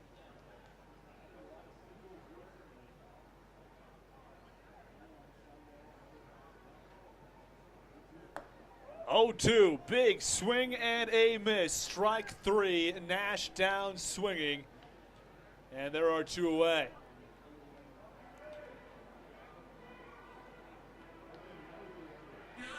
Well, a strikeout, a walk, and another strikeout for Darryl Thompson. It's his 4th of the day. Across 4 2/3 innings, and there are 2 away. Let's give you a look at the upcoming schedule for the Blue Crabs. Then we're going to give you that trivia question we mentioned earlier. We never actually posted it on the YouTube chat. Make sure we can get that for you.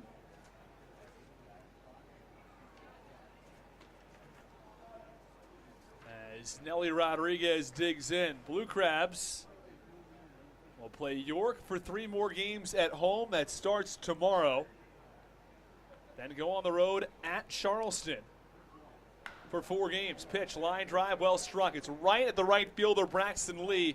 Takes a couple steps back at the last moment to make the catch for the final out. The Revs strand 1 at the end of 5 innings of play. It's the York Revolution 5. It's the Southern Maryland Blue Crabs 4 on the Hometown Real Estate Broadcast Network.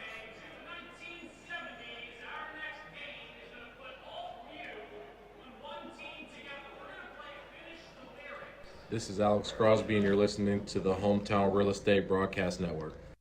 At Fairway Independent Mortgage Corporation, mortgages are what they do, not who they are. Fairway Mortgage Corporation is a proud partner of the American Warrior Initiative. A key part of this initiative is to educate, encourage, and inspire Americans to give back to our military. Visit their website at www.americanwarriorinitiative.com for more details. Our military fought to protect the American dream. Let's help them live it.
Top of the 6th inning, it is the York Revolution who have a 5-4 lead over the Southern Maryland Blue Crabs. First pitch now to Joe DeLuca is upstairs in the count 1-0 as Courtney Mack remains in the ball game for the Revs. 1-0 delivery. Called strike in the count 1-1 now on Joe DeLuca. Mack has officially gone 5+ innings of work now. 7 hits, 8 hits, 2 walks, 4 runs, 3 earned. 1-1 delivery. That's low on the count, 2-1.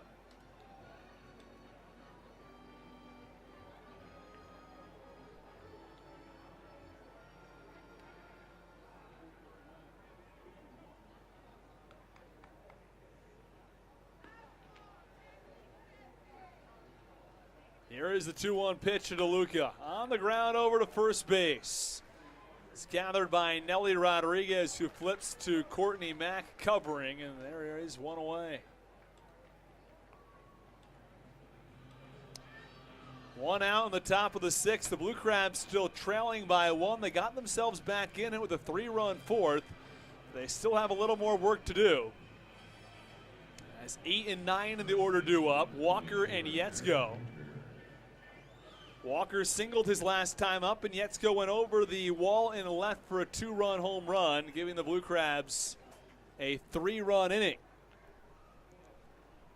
And there now is action in the York Revolution bullpen. Kyle Zurek is warming up, and the pitch is up and in, and the count 1-0. Zurek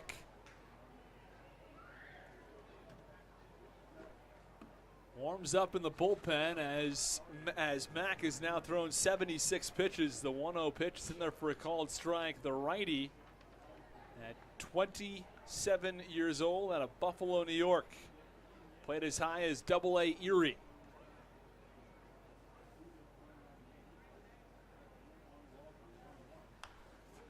One popped up.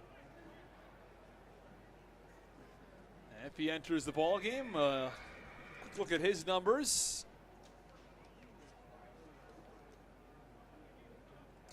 As Zurich has a 4.05 ERA across just 6 2/3 innings.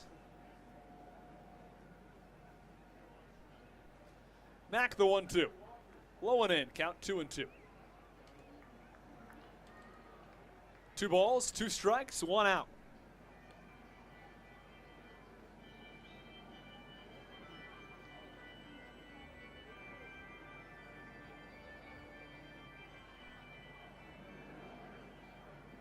Walker taps home plate 3 times. Count 2-2. Here's the pitch. Swinging a ground ball towards second base. Jeffrey Perez gathers and tosses. And there are 2 away as it's in time to get Walker by a couple of steps at first base. Well, the Blue Crabs offense all of a sudden fell quiet. Problems that plagued them yesterday, plaguing them again today.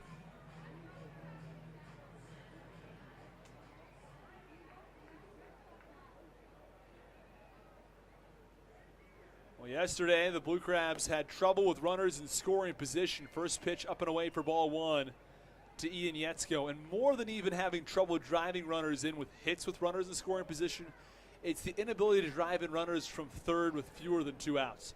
Here's the pitch. Low and away, count 2-0.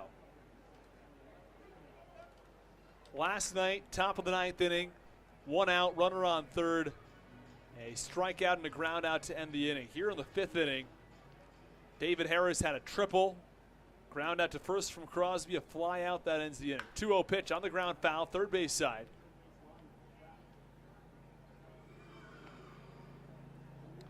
And the Blue Crabs bring in Harris on that play. You get a fly out, or you get the ball at least into the outfield and find a way to bring him home on a sacrifice flyer. However, all of a sudden you've got a 5-5 ball game, but the Blue Crabs still looking for that tying run here in the 6th as the 2-1 pitch is up and away and the count 3-1.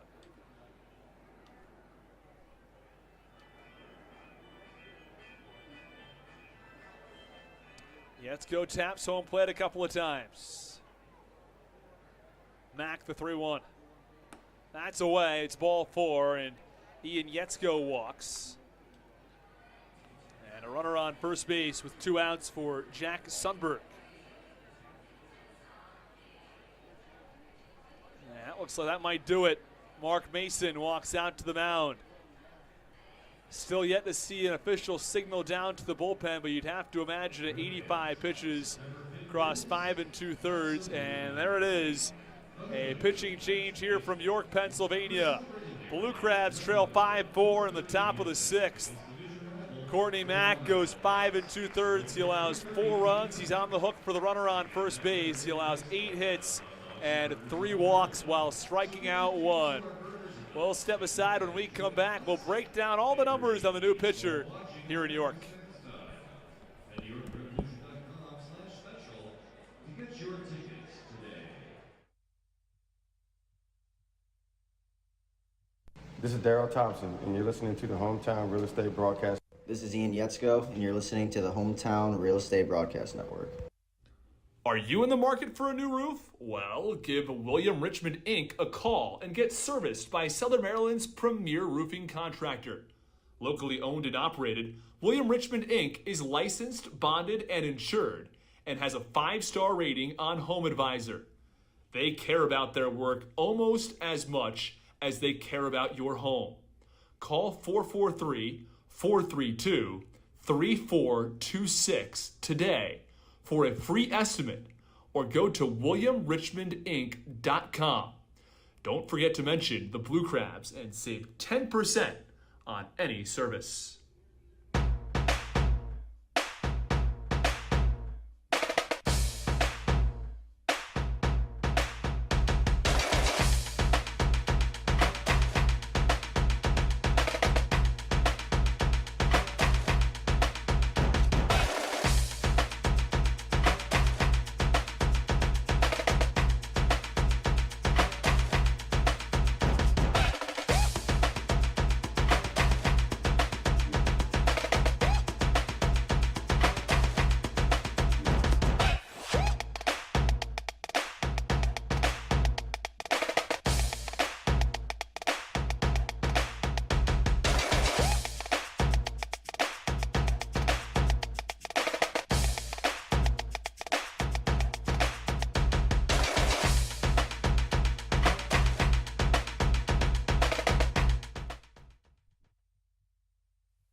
Kyle Zurak, the new pitcher in the ballgame, and the first pitch to Jack Sundberg is low for ball 1.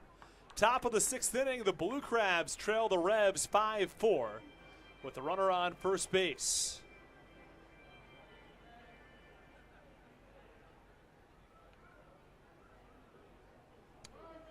Zurak comes set. 1-0 pitch. Swinging a high pop-up in the infield. It's the shortstop Elmer Reyes. A couple feet on the outfield grass, and he makes the catch for the final out. Well, that'll do it. The Blue Crabs strand 1 at the end of 5.5 innings of play. It's the Blue Crabs who still trail 5-4 against the York Revolution on the Hometown Real Estate Broadcast Network.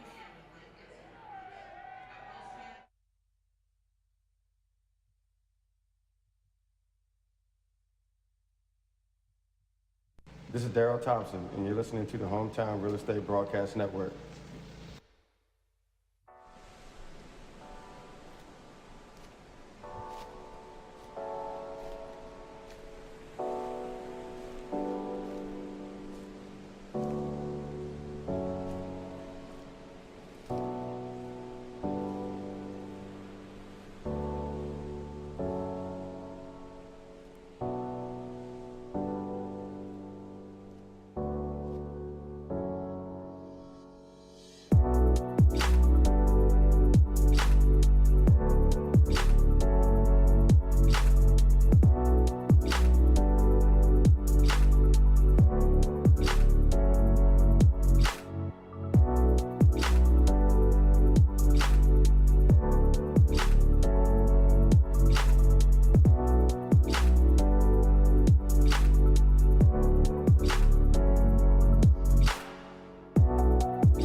Well, Melky Mesa gets the Revs started in the bottom of the 6th inning. First pitch is in there for a called strike, and the count 0-1. Now the trivia question is now posted in the YouTube chat. If you missed it earlier today when we were talking about it with Matt Hibbert, the question is, after this pitch, line drive to left, that ball falling fast and falls for a base hit in front of Jack Sundberg. There's a runner on first with nobody out in the bottom of the 6th inning. Melky Mesa aboard with his second hit of the day as it brings up Jeffrey Perez. Back to that point on the trivia question.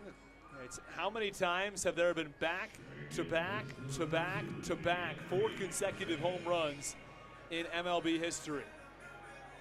Go ahead and comment your answers in the YouTube chat. Matt Hibbert, who was on the pregame show, guessed 7 consecutive. Bit of a benchmark. Let's see if you can do better than Hibbert or not, or maybe Hibbert got the answer right. You never know. We'll give you the answer in the bottom of the 7th. I know we got things started a little late here in the bottom of the 6th, but if you're listening, go ahead and give a comment. First pitch to Perez is fouled off first base side, and the count 0-1.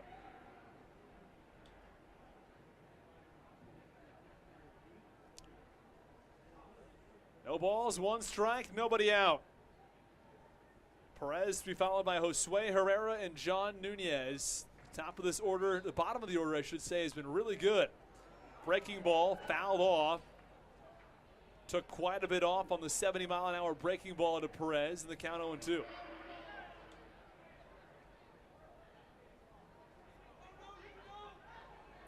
We appreciate you tuning in on the Hometown Real Estate Broadcast Network this evening.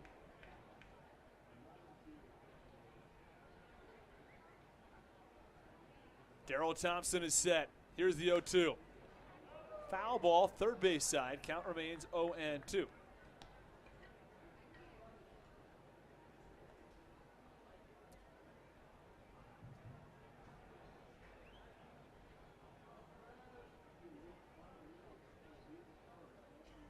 No balls, 2 strikes, nobody out. A couple of shout outs to get to in the YouTube chat.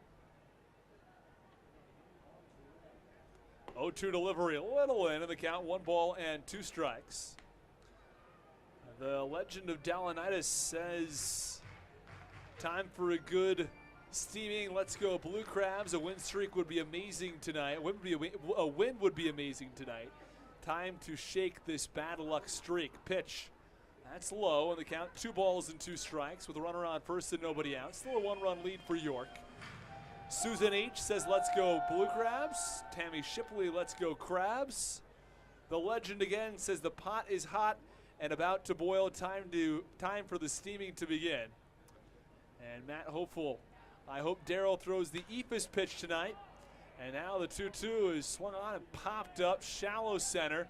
Collier gets under it, and he makes the catch for the first down.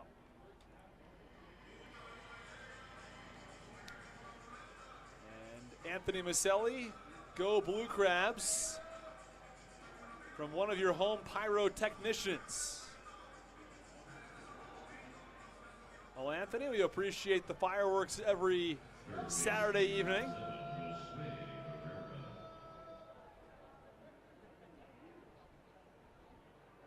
Blue Crabs have 3 more home weekends, or 2 more home weekends, I should say.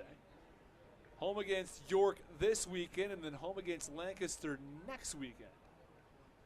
And the breaking ball pitch, swing and a miss from Josue Herrera, and the count 0-1.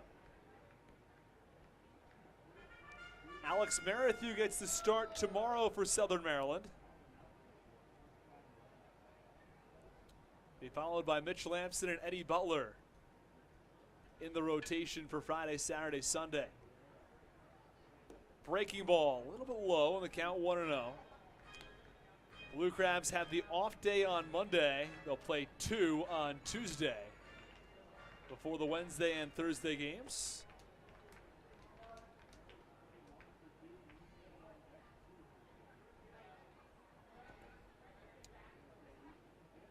One pitch, big swing and a miss, count 1-2. All that means is that Alcis Herrera is going to get that extra day, so he's going to probably pitch, I'd have to imagine, not confirmed yet, but he will probably pitch game 1 on Tuesday. So he'll get the Monday rest day after pitching yesterday on Wednesday. So he'll go Wednesday to Tuesday, so a full 5 days rest. 1-2, breaking ball, swing and a miss, strike 3. Herrera down on strikes, and they're 2 away. Big strikeout for Darryl Thompson. Well, Matt Hopeful mentions that he met Mike Cameron, who hit 4 home runs in an MLB game. Well, Matt, how many times do you think there have been 4 consecutive in an MLB game? Thompson, 5 2/3 innings, 92 pitches, 66 strikes, and 5 strikeouts.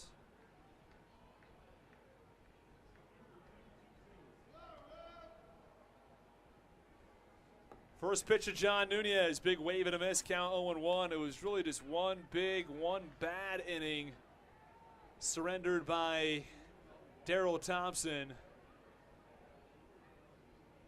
5 runs in the bottom of the second on 5 hits. Aside from that, he's gone 4 2/3 innings, 3 hits, no runs. 0-1 delivery, breaking ball, hard ground ball right to first. It's snagged by Walker. He'll step on the bag himself, and that ends the bottom of the 6th inning. Well, the Blue Crabs still trail by 1. We go to the top of the 7th inning on the Hometown Real Estate Broadcast Network.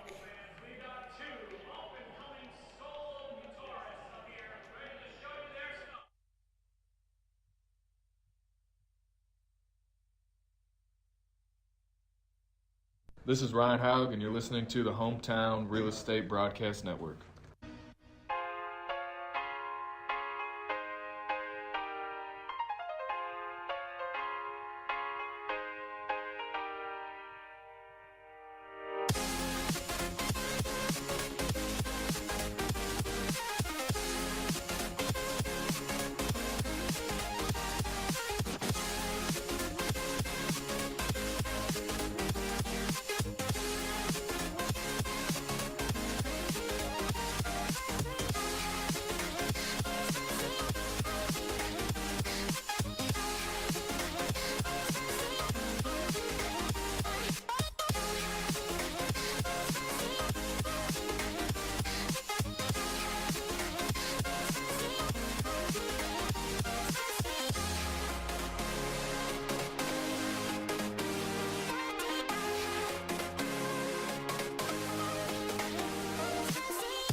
Michael Baca comes to the plate in the top of the 7th inning as the Blue Crabs trail by 1 against Kyle Zurak. And the pitch is fouled off, first base side, and the count 0-1.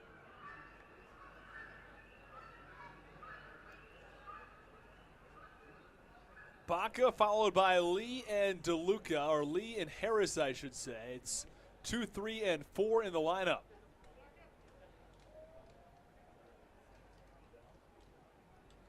And now the pitch. That's upstairs. Count 1-1 now on Baca. Zurich has pitched 1/3 of an inning tonight.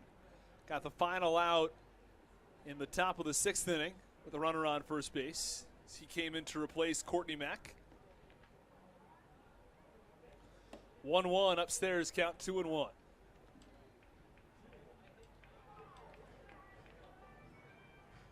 We'll give you the final numbers on Courtney Mack. Back through 85 pitches, 55 strikes. 2-1 pitch. Swinging a foul tip, and the counter goes to 2-2. We talked about keeping the walks down in the pregame show today.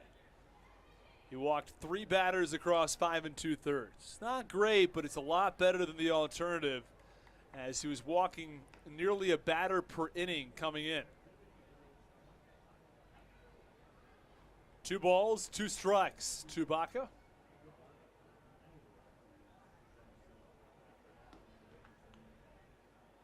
Two pitch. On the ground, nicely snagged by the pitcher. That's Kyle Zurich, who tosses to first base in time to get Baca. And there is one away.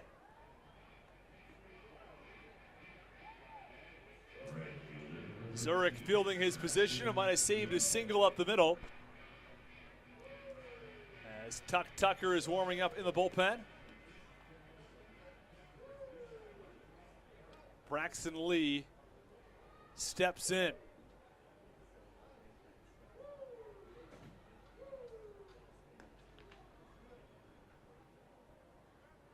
And the first pitch, low and in. They count 1 ball and no strikes now on Braxton Lee.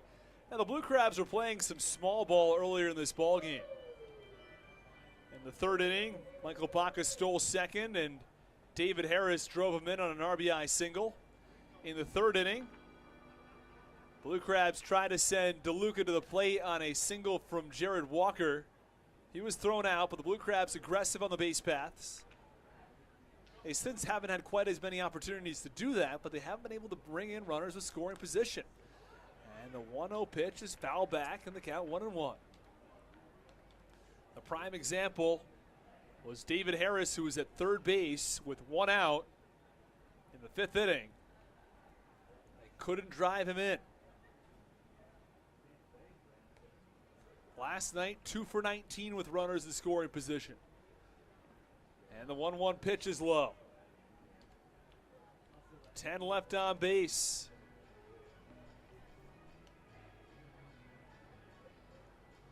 The Blue Crabs gave themselves opportunities last night that just couldn't come through.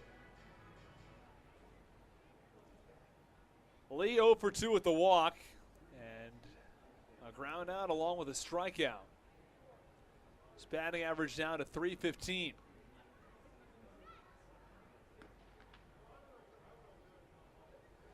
And the 2-1 pitch. Line drive foul, 3rd base side. And the count 2 balls and 2 strikes. The real luxury the Blue Crabs have is that you don't have to worry about, oh no, it's going to be 7, 8, and 9 coming to the plate. 7, 8, and 9 for the Blue Crabs tonight has been one of the most productive parts of this lineup. 2-2 delivery, line drive, well struck toward left center with a center fielder. That's Connor Lean, has a beat on it, and he gets there to make the catch for the 2nd out.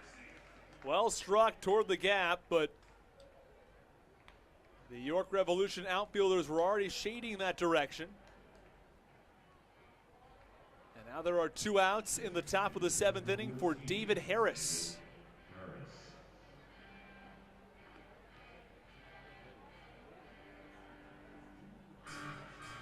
David Harris draws that line in the dirt. And now digs in from the right side after tapping home plate once. York 5, Southern Maryland 4. Blue Crabs 4 runs on 8 hits. York 5 runs on 8 hits. Pitched, that's low and away. Count 1-0. Harris 2 for 3 tonight. Batting average back up to .330. Also driven in a run on an RBI single that scored Michael Baca back in the 3rd inning. Got the Blue Crabs on the board at the time. Pitch, line drive foul, first base side, count 1-1. Harris, 13 home runs, 73 RBIs on the year.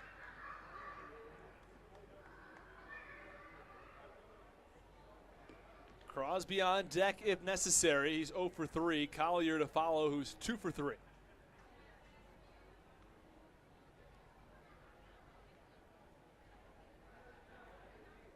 One delivery. Low and away, count 2-1.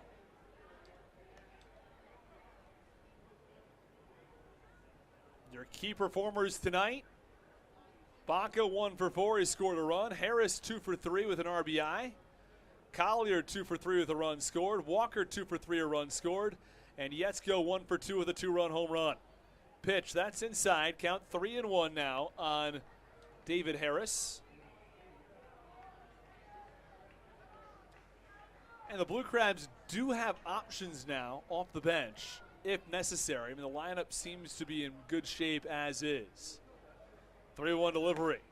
Up and in, it's ball 4, and Harris draws a walk. Well, Matt Hibbert is available off the bench. He went 3 for 4 yesterday. I don't foresee Raul Shah getting a pinch hitting opportunity tonight, but he's also available off the bench, as is Mike Falsetti.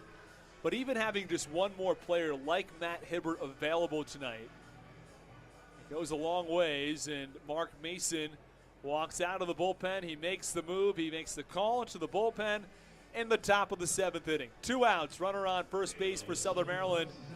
It's Kyle Zurak who goes an inning of work. He allows no runs on no hits. He did walk 1. 2 outs in the 7th inning. The Revs make the call to the pen. It's 5-4 York with the Blue Crabs.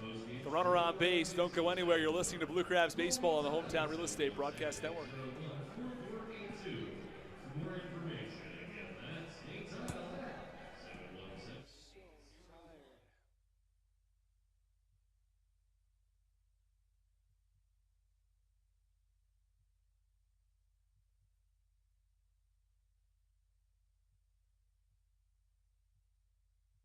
This is Michael Baca, and you're listening to the Hometown Real Estate Broadcast Network.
We're going to run you around some of the scores across the Atlantic League in just one moment. It's the top of the 7th inning with 2 outs and a runner on first base for the Blue Crabs. New pitcher Tucker enters, though, against Alex Crosby, who pops one up in foul territory, and the count 0-1. Tucker has a 4.03 ERA coming into action with David Harris on first base.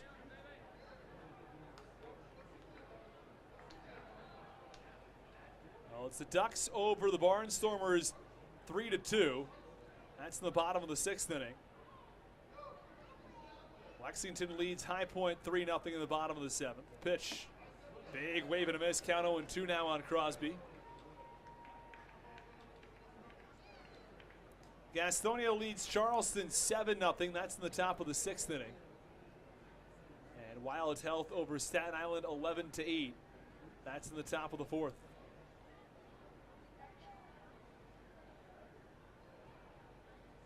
Tucker comes set. 0-2 pitch. upstairs, count 1 and 2.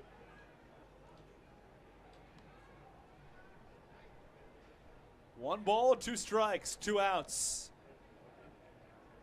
As Crosby taps home plate a couple of times.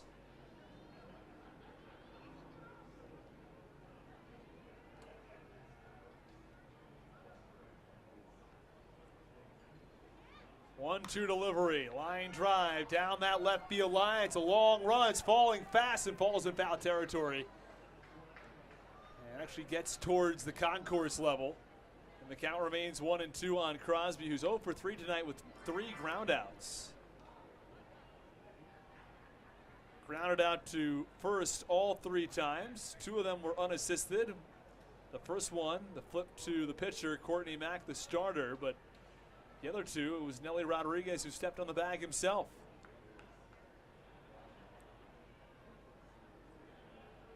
Lefty-lefty matchup with Tucker and Crosby. Here's the 1-2. Swinging a line drive foul back behind home plate, and the count remains a ball and 2 strikes.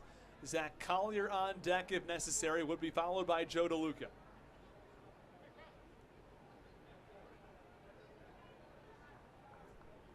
David Harris, who reached on a walk, is on first base.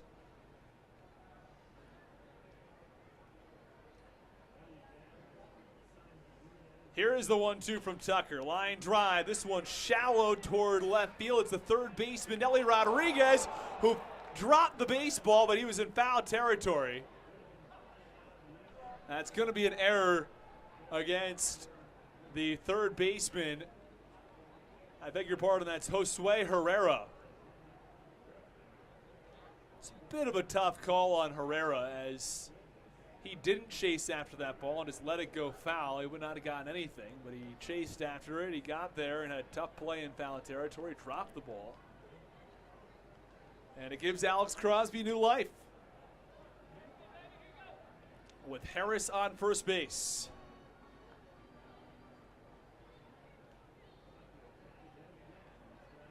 Well, we'll do it again. 1-2 from Tucker. Pitch, line drive, well struck center field. But it's Connor Lean who is there in front of the warning track where he makes the catch for the final out. Tucker works out of a jam in the top of the 7th inning. It's time to get up and stretch here for the 7th inning stretch. The Blue Crabs still down a run on the Hometown Real Estate Broadcast Network.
Well, Daryl Thompson is out there to get things going in the bottom of the 7th inning. As the Blue Crabs still trail by 1, 9-1 and 2 come to the plate. First pitch called strike to Connor Lean, and the count 0-1. No balls, 1 strike, nobody out. We'll give you the answer to our trivia question just one moment as the pitch is grounded foul, and the count no balls and 2 strikes.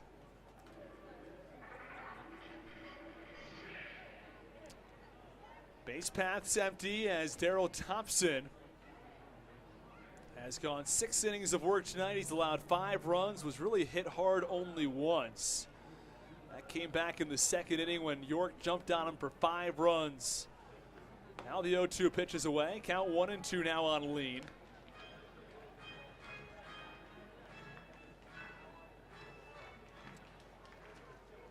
Once the Blue Crabs come back to the plate in the top of the 8th inning, it'll be Collier followed by DeLuca and Walker, 6, 7, and 8 due up. And the 1-2 pitch a little away. Count 2 balls and 2 strikes. For the Revs, Lean will be followed by Troy Stokes Jr. and Elmer Reyes. Stokes hit a 2-run home run earlier in this ball game. 2-2 pitch, line drive into the left field corner for a base hit. Sundberg fields quickly, fires into second, but the speedy Connor Lean is in with a double. Well, the former Blue Crab makes the Blue Crabs pay here in the bottom of the 7th inning, as Connor Lean's terrific speed making a major difference as Troy Stokes Jr. comes to the plate.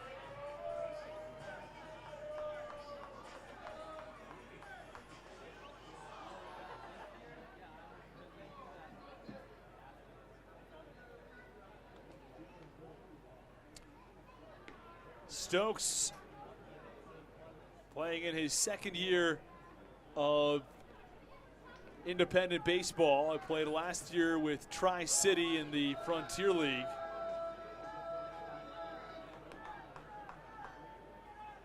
Prior played with the AA and AAA teams of both Seattle and Atlanta. Pitch, that's low. The count, a ball and no strikes on Troy Stokes Jr., but York threatening yet again. After 6+ innings of work from Thompson, manager Stan Clyburn decides to go back with him, and he's now thrown north of 100 pitches. Pick off to second, but it's on the first base side of the bag. Baca catches it cleanly, but Connor Lean dives in safely.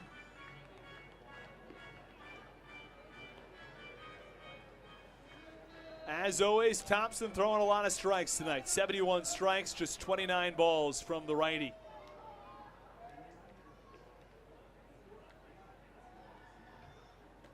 .1-0 delivery, breaking ball, called strike, count 1-1.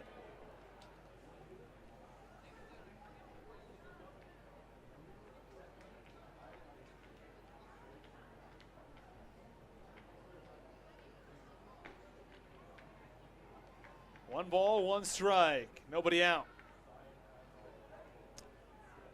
The pitch in there for a called strike, and the count 1-2. Well, after the leadoff double, James Dykstra warming up in the Blue Crabs bullpen for the 7th inning. I'd have to imagine if Thompson allows another base runner, Blue Crabs will go in that direction. Toss to second. Yetzko comes flying into the final moment to catch the ball, but he wasn't really holding him on. Baca was holding him on earlier in the at-bat. But they switched fielders who are holding him on because Baca playing more to the third base side of second against Stokes, a pull hitter.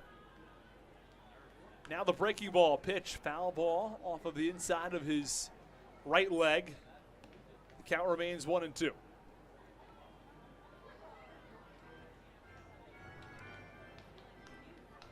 One ball, 2 strikes, nobody out. Troy Stokes Jr. is 1 for 3 with a 2-run home run. Elmer Reyes on deck, 0 for 2 with a walk. And Telvin Nash from there, who's 0 for 3 with 2 strikeouts.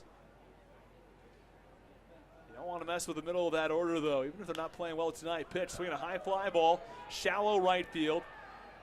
It's the right fielder Lee who moves in and makes the catch. Lee starts, then stops. A strong throw from Lee probably would have had the speedy lead at third base, so he stays at second with 1 out.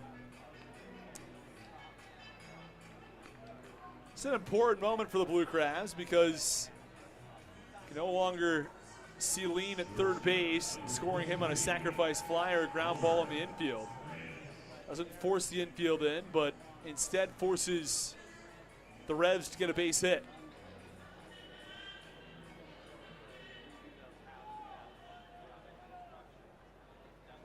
Six and a third innings for Darryl Thompson across 104 pitches for the righty.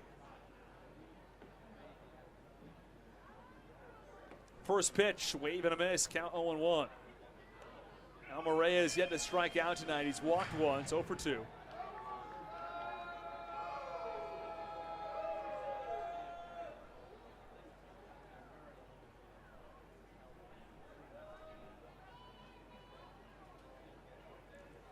Let's go over towards second base to cover. Pitch, line drive, hard hit, third base side foul. Count no balls and 2 strikes.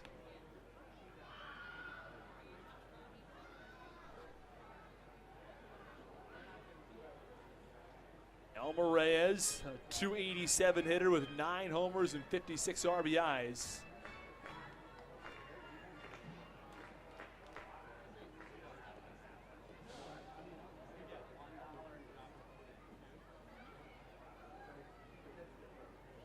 Reyes 0 for 2 with a walk. And now he steps out and digs back in. Blue Crabs defensively at typical depth.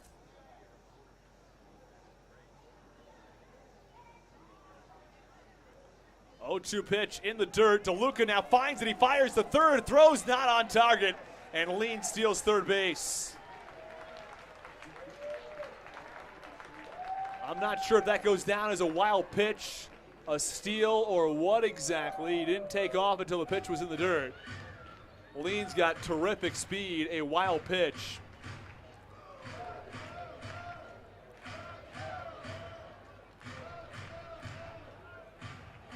As that ball got away from Darryl Thompson only briefly.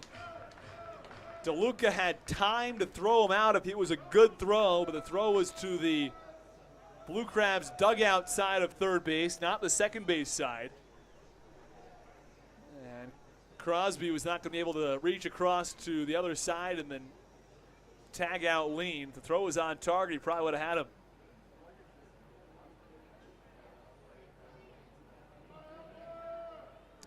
One-two delivery, fouled back, and the count remains 1-2. Now the infield does move in with Lean on third and 1 out. Be a big hit for the Blue Crabs. Another run crosses for York here in the 7th inning. York now out hitting the Blue Crabs 9-8 after the Blue Crabs bats have more recently fallen quiet.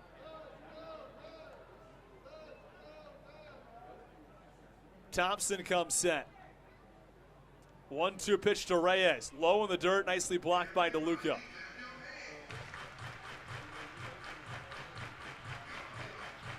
Count 2 balls and 2 strikes on Elmer Reyes. York 5, Southern Maryland 4. For the Blue Crabs, 4 runs on 8 hits. For York, 5 runs on 9 hits. The infield remains in.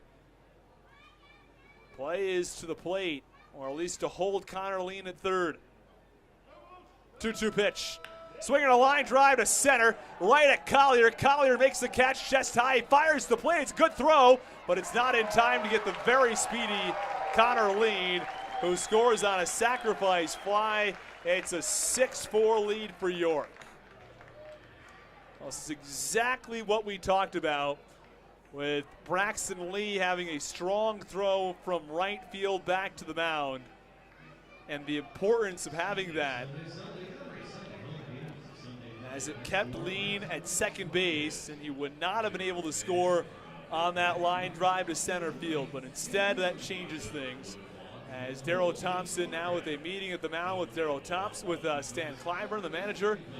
Have not seen him make a motion yet, and that's going to do it.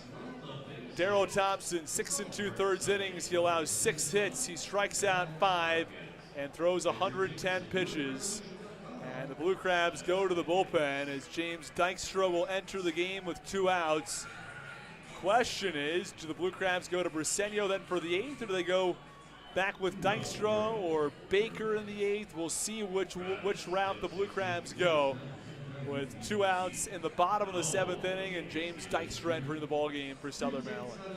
We will step aside. Telvin Nash will come to the plate when we come back on the Hometown Real Estate Broadcast Network.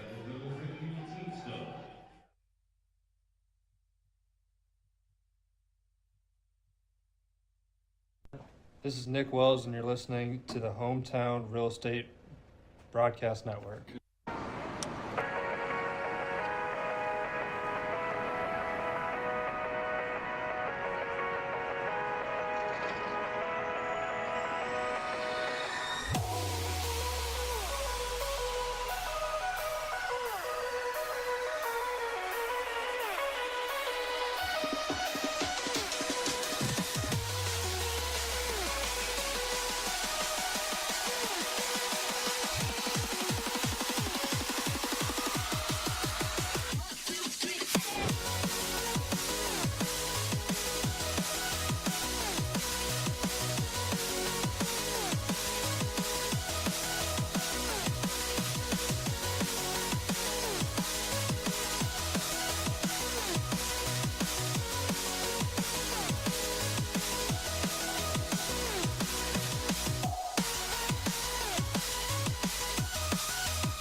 And the first pitch is up and away to Telvin Nash in the 7th inning.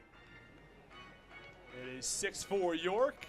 James Dykstra enters the ballgame. Has not allowed a run yet for the Blue Crabs. And the 1-0 pitch. That's a little away. Count 2-0.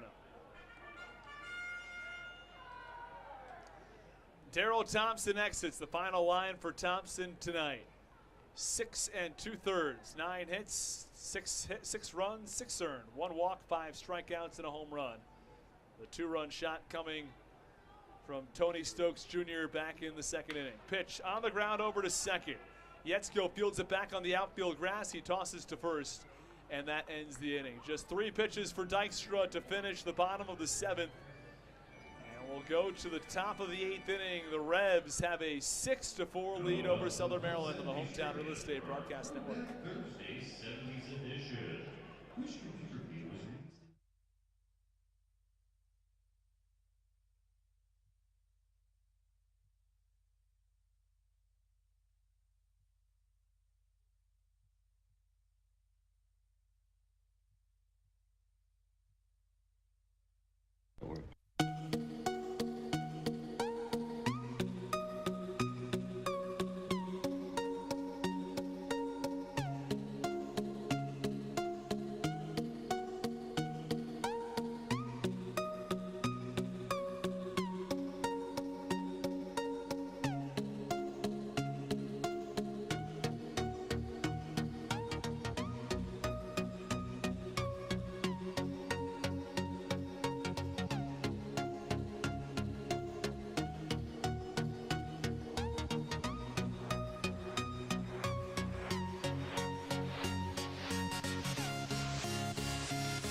Well, Zach Collier gets things started in the top of the 8th inning for the Southern Maryland Blue Crabs, as the Blue Crabs send 6, 7, and 8 to the plate.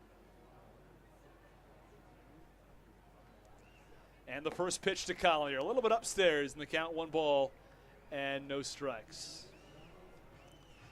Blue Crabs trail by 2, 6-4 against the York Revolution. 5 runs in the second, 1 run in the 7th. Pitch to Collier, he popped it up. Third base side, Josue Herrera into foul ground where he makes the catch this time, and there's 1 away. You can tell that Zach Collier a little bit disappointed. And there is 1 out now in the top of the 8th inning. Joe DeLuca will step in from here.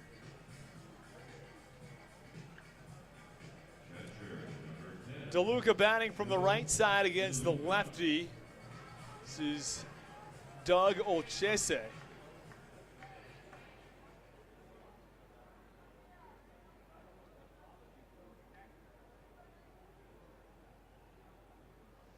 And the pitch, line drive foul, first base side.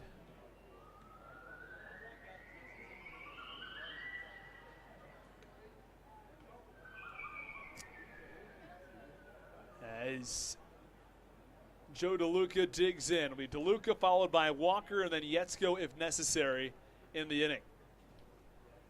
0-1 pitch, line drive, well struck to center, but it's right at Connor Lean, who tracks that ball down in the right center field alley. Well struck by DeLuca, hit that ball probably 375, but right at Connor Lean, who makes the catch for the second out. Quickly 2 up and 2 down for the Blue Crabs bats in the top of the 8th. And here comes Jared Walker.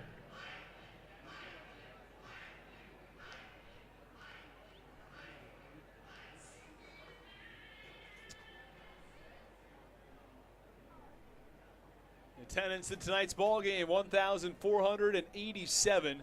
And the pitch comes up and in the count 1-0. It makes sense it's lower than last night, despite the fact it's a Thursday. It's hot, it's humid, it's not super pleasant outside. Temperatures at the start of the game were 89 and it feels like 92. 1-0 pitch, swinging a line drive, shallow left field, but it's Melky Mesa who moves in and makes the catch. 3 up and 3 down for the Blue Crabs in the top of the 8th. They're going to have their work cut out for them in the bottom of the 8th inning. You're listening to Blue Crabs Baseball on the Hometown Real Estate Broadcast Network.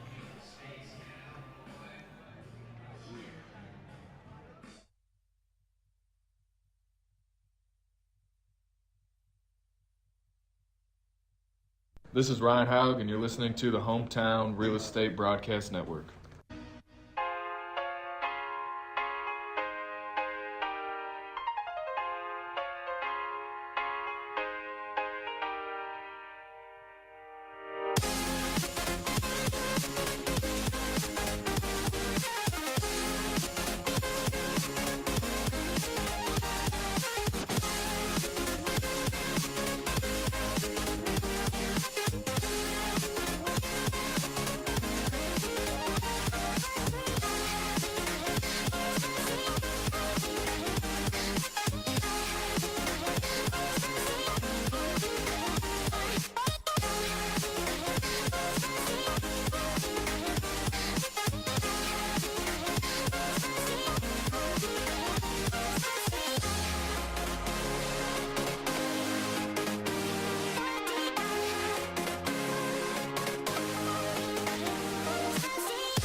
Well, James Dykstra back out on the mound here in the bottom of the 8th inning as he faces off against Nelly Rodriguez to get things started. First pitch from Dykstra, hard fastball called strike on the outer half in the count 0-1. Have not seen Briseño yet tonight. I thought we might get a look at Briseño, but not the case yet. There is a little bit of action in the Blue Crabs bullpen. It's tough to say if it's him or not.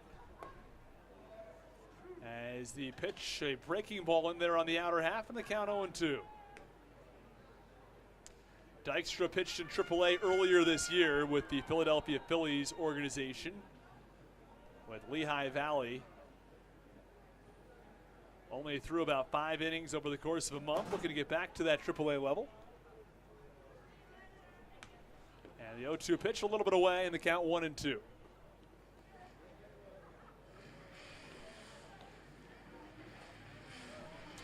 Jim Fuller warms up for the York Revolution.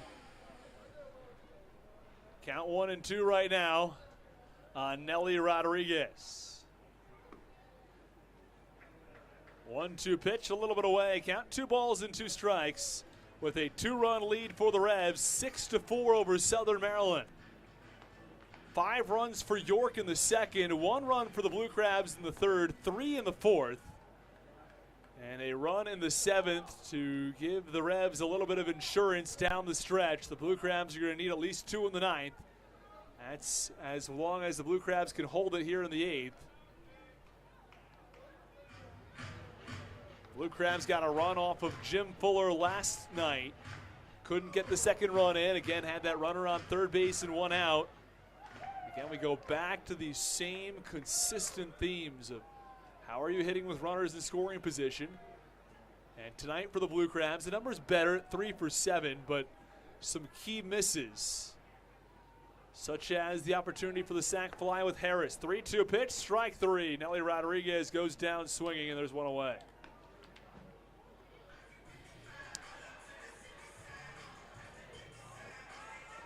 James Dykstra can throw as hard as 95, 96. We've seen him at 95 already in this ball game. But he was going with a lot of off-speed pitches down the stretch. And there is 1 away, and Melky Mesa coming to the plate.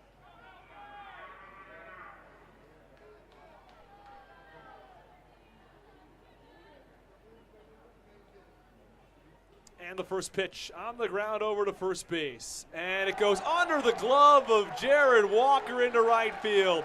Yetzko sprints after it. Mesa into second base. And there's a runner on second with 1 out on a lazy ground ball at first. That is an error against Jared Walker. And that was one that he wanted back, I'm sure. He went to field it. A more than routine ground ball, and instead of Walker getting the out, this inning rolls on.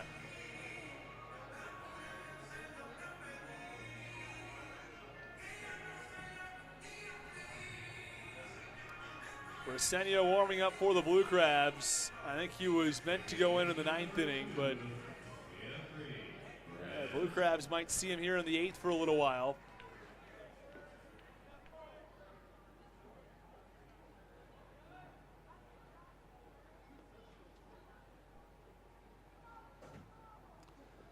Here is Jeffrey Perez. First pitch, low and in. Count 1-0.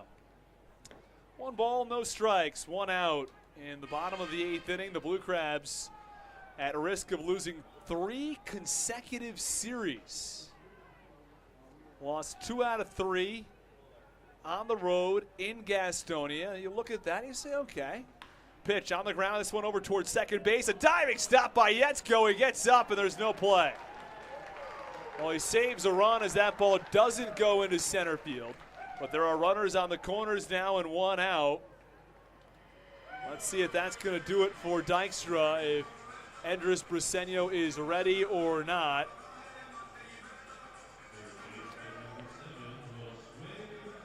And it looks as though Dykstra will remain in this game. Briseño, I beg your pardon, manager Stan Clyburn gave a sign over to The Blue Crabs catcher, Joe DeLuca, as if to say, no, Briseño not coming in yet. For now, it's Josue Herrera who enters the ball game, an infield single. In the meantime, for Jeffrey Perez in the 8th. A two-base error charge against Jared Walker. Runner goes on the pitch, throw down to second. It's a little bit offline, and it's a stolen base for Jeffrey Perez. Count 0-1 on Josue Herrera. And Dykstra now has to deal with 2 runners in scoring position, only 1 out.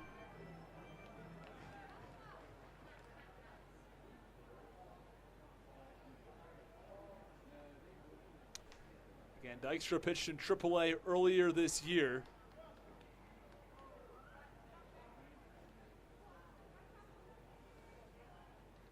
Dykstra wipes the sweat off of his forehead, grabs the rosin bag. Infield in for the Blue Crabs now. Don't want to surrender another run. And the pitch low in the dirt, blocked by DeLuca. And the count 1 ball and 1 strike. Runners on second and third for York with 1 out and a 2-run lead for the Revs. Bottom of the 8th inning, Blue Crabs battle back early, but as of right now, they still have a lot of work to do. Infield in, pitch, swing and a miss, breaking ball low in the dirt, and the count 1-2.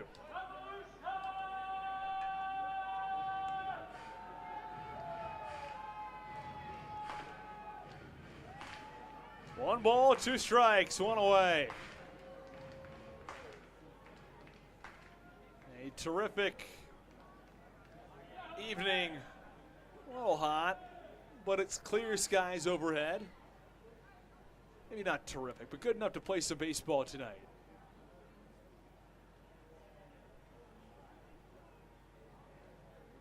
And the 1-2 from Dykstra. Oh, that's way inside, count 2-2. Nearly hit Herrera. 2 balls, 2 strikes, 1 out.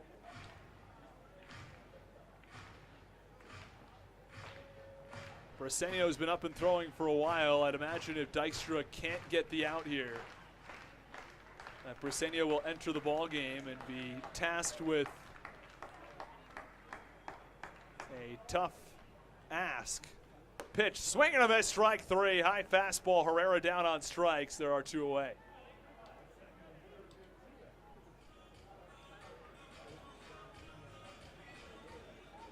And now Stan Clyburn's going to make the call to the bullpen. An interesting timing here, that with 2 outs and 2 on, now you make the call to the bullpen as opposed to prior to that batter. Either way, second and third, 2 outs.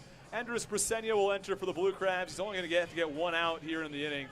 Let's see if he can get that out without allowing a hit or a run. The Blue Crabs, well, they still have a 2-run deficit. They're going to have their work cut out for them in the 9th inning. We'll step aside as Andres Briseño takes his warm-up pitches. You're listening to Blue Crabs Baseball on the Hometown Real Estate Broadcast Network. When we come back, the Blue Crabs still trail by 2 in the bottom of the 8th, and York has runners on second and third with 2 outs.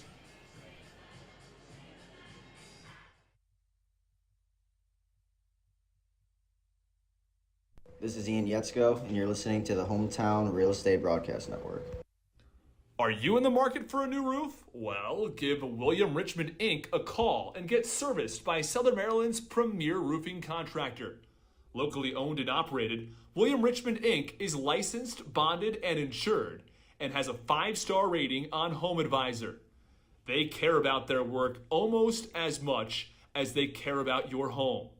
Call 443-432-3426 today for a free estimate, or go to williamrichmondinc.com.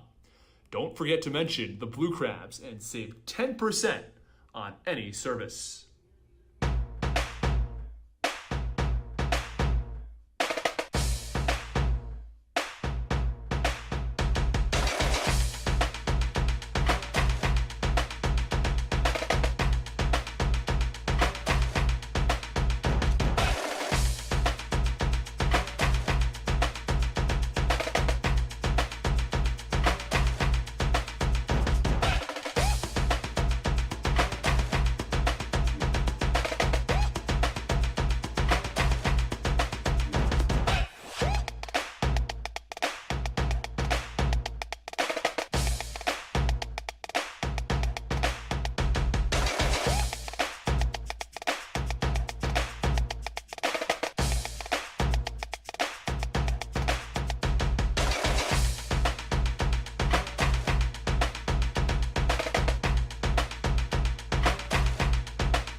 bottom of the 8th inning here in York, Pennsylvania, as the Southern Maryland Blue Crabs trail by 2 with 2 runners on base for York.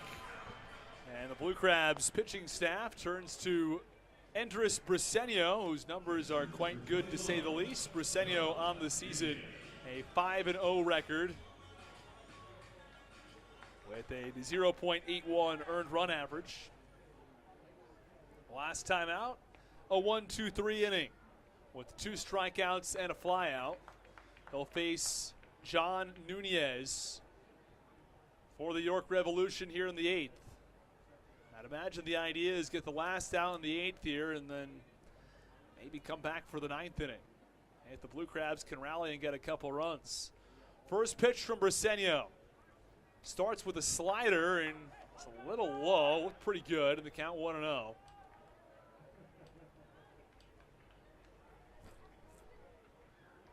One ball, no strikes, 2 outs. Runners on second and third.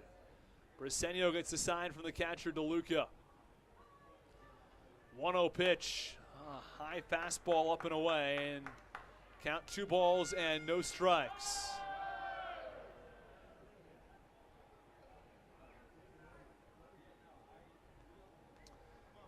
Yeah, the first pitch registered at 87 actually. With a fastball at 96. 2-0 delivery. Swinging a foul ball. Third base side. And the count 2 balls and 1 strike.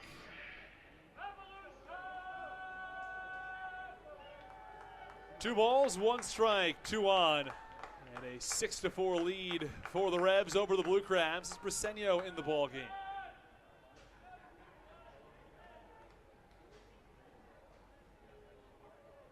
2-1 pitch. Breaking ball. That's a good one. And Nunez just barely gets a piece of it on a slider.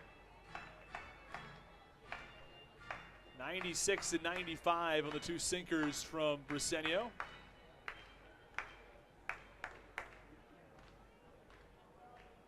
That last slider at 83. 2 balls, 2 strikes, 2 outs. 2-run lead for York with 2 on. For York, 6 runs on 10 hits, 2 errors. For Southern Maryland, 4 runs on 8 hits with 1 error. The Blue Crabs will send 9-1 and 2 to the plate, but first they have to deal with John Nunez at the plate right now. Briseño set. Here's the 2-2 pitch. Foul back behind home plate. Count remains 2-2. A hard fastball at 96.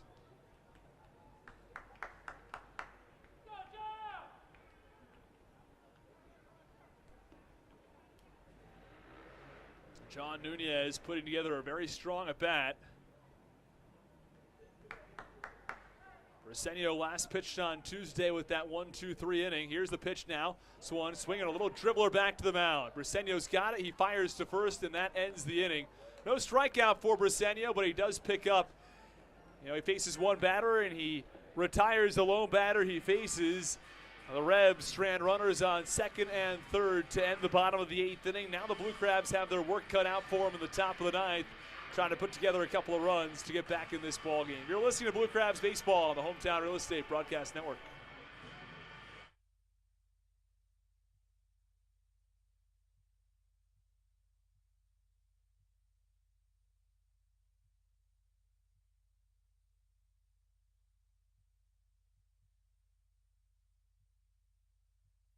This is Michael Baca, and you're listening to the Hometown Real Estate Broadcast Network.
Well, Jim Fuller comes to the mound in the top of the 9th inning for the York Revolution to face off against 9-1-2.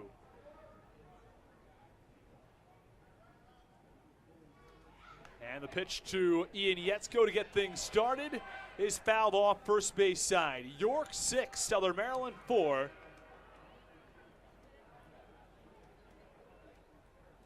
And Ian Yetzko 1 for 2 in today's ball game.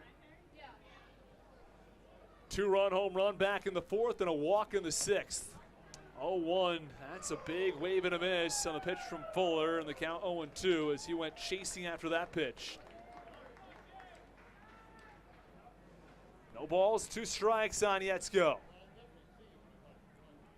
The lefty-righty matchup, and then it's Jack Sundberg, whose 26-game on-base streak is in doubt as the 0-2 pitch low and away, count 1-2.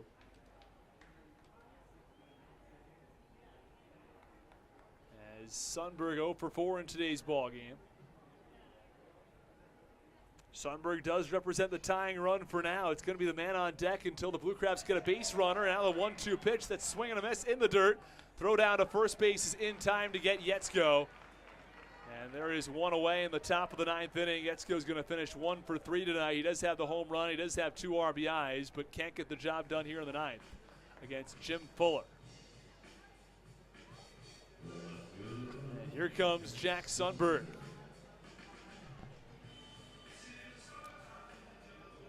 Sundberg at the plate, Baca on deck. Here in the top of the 9th inning, the Blue Crabs got a run off of Jim Fuller yesterday. Back-to-back base hits in the 9th.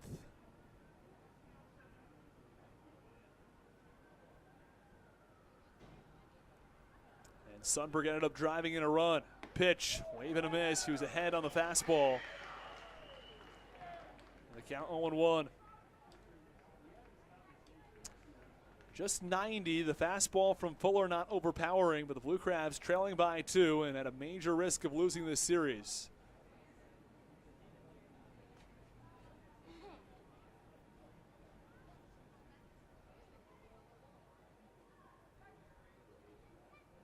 And here is the 0-1 pitch. That's a bunt down the third base line, a really good one.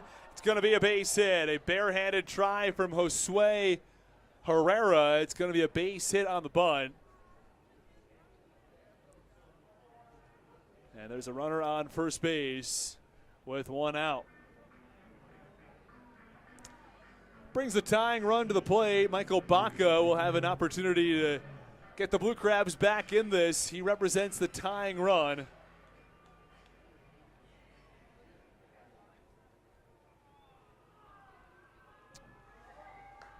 So far in today's ball game, Baca is 1 for 4.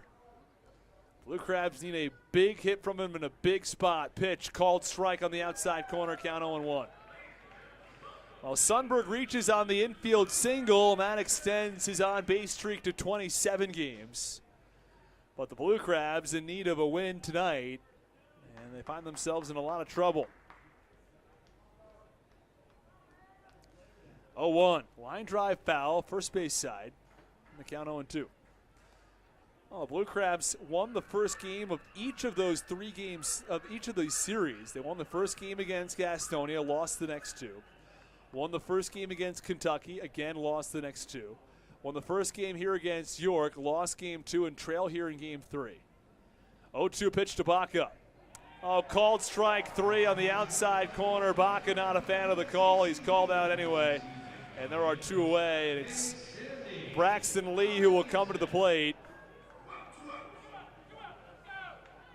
It's 3 and 4 in the order. If Lee can get on, then Harris would represent the go-ahead run. So Blue Crabs have a chance here. 2 best hitters for average in the Blue Crabs order against the closer tonight with 2 outs. Jim Fuller, pair of strikeouts so far against the Blue Crabs. First pitch misses away. The count 1 ball and no strikes now on Braxton Lee. Meanwhile, Harris taking those practice swings on deck. And the pitch, high chopper right to the first baseman, Nelly Rodriguez, and that ends the ball game. Well, the Southern Maryland Blue Crabs fall tonight by a score of 6-4. And the Blue Crabs lose another series as the Revs take 2 out of 3 against Southern Maryland. A tough loss for the Blue Crabs after they trailed 5-0. Daryl Thompson ran into trouble early. The Blue Crabs battled back, but their bats fell completely silent after the 5th inning. The York Revolution bullpen did its part as part of the 6-4 victory for the York Revolution. Blue Crabs lose tonight's ball game 6-4. They look to get back on the right track tomorrow. We'll run through the pitching numbers, the box score, and the scoring plays and send you on your way tonight. Daryl Thompson, 6 2/3 innings, 9 hits, 6 runs, 1 walk, 5 strikeouts. He allowed a home run as well. James Dykstra, an inning of work, 1 hit, no runs, and 2 strikeouts. Andres Briseño goes just 1/3 of an inning, gets the lone batter he faces. The Blue Crabs lineup tonight had 9 hits. They had 8 hits about 5 innings into this ball game, but the bats were completely silent after that. Sundberg 1 for 5 with a 9th inning base hit. Michael Baca 1 for 5 with a run scored. Braxton Lee goes 0 for 4. He did walk. David Harris 2 for 3 tonight, an RBI and a walk. And Alex Crosby goes 0 for 4 tonight. His average falls to 282.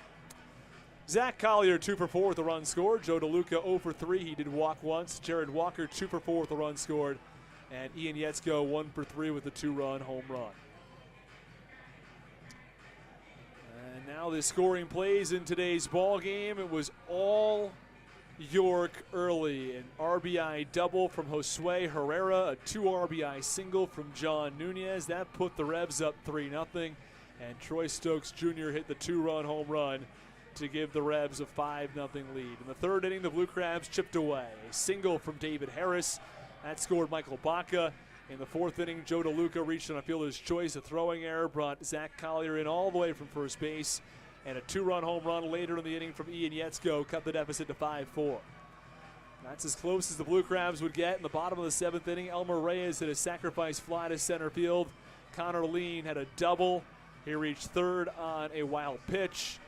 And then he comes in and scores on a sacrifice fly to center field. 6-4 win for the York Revolution tonight. For those of you who were listening to our ball game earlier in the trivia question, which was how many times have there been back-to-back home runs? 4 consecutive. I might have gotten 5 in there, but the question was 4 consecutive. In MLB history, the answer 10 times. That's going to do it from us here on the Hometown Real Estate Broadcast Network. Thank you for listening as always. And we send you on your way with the same 3 words. Let's go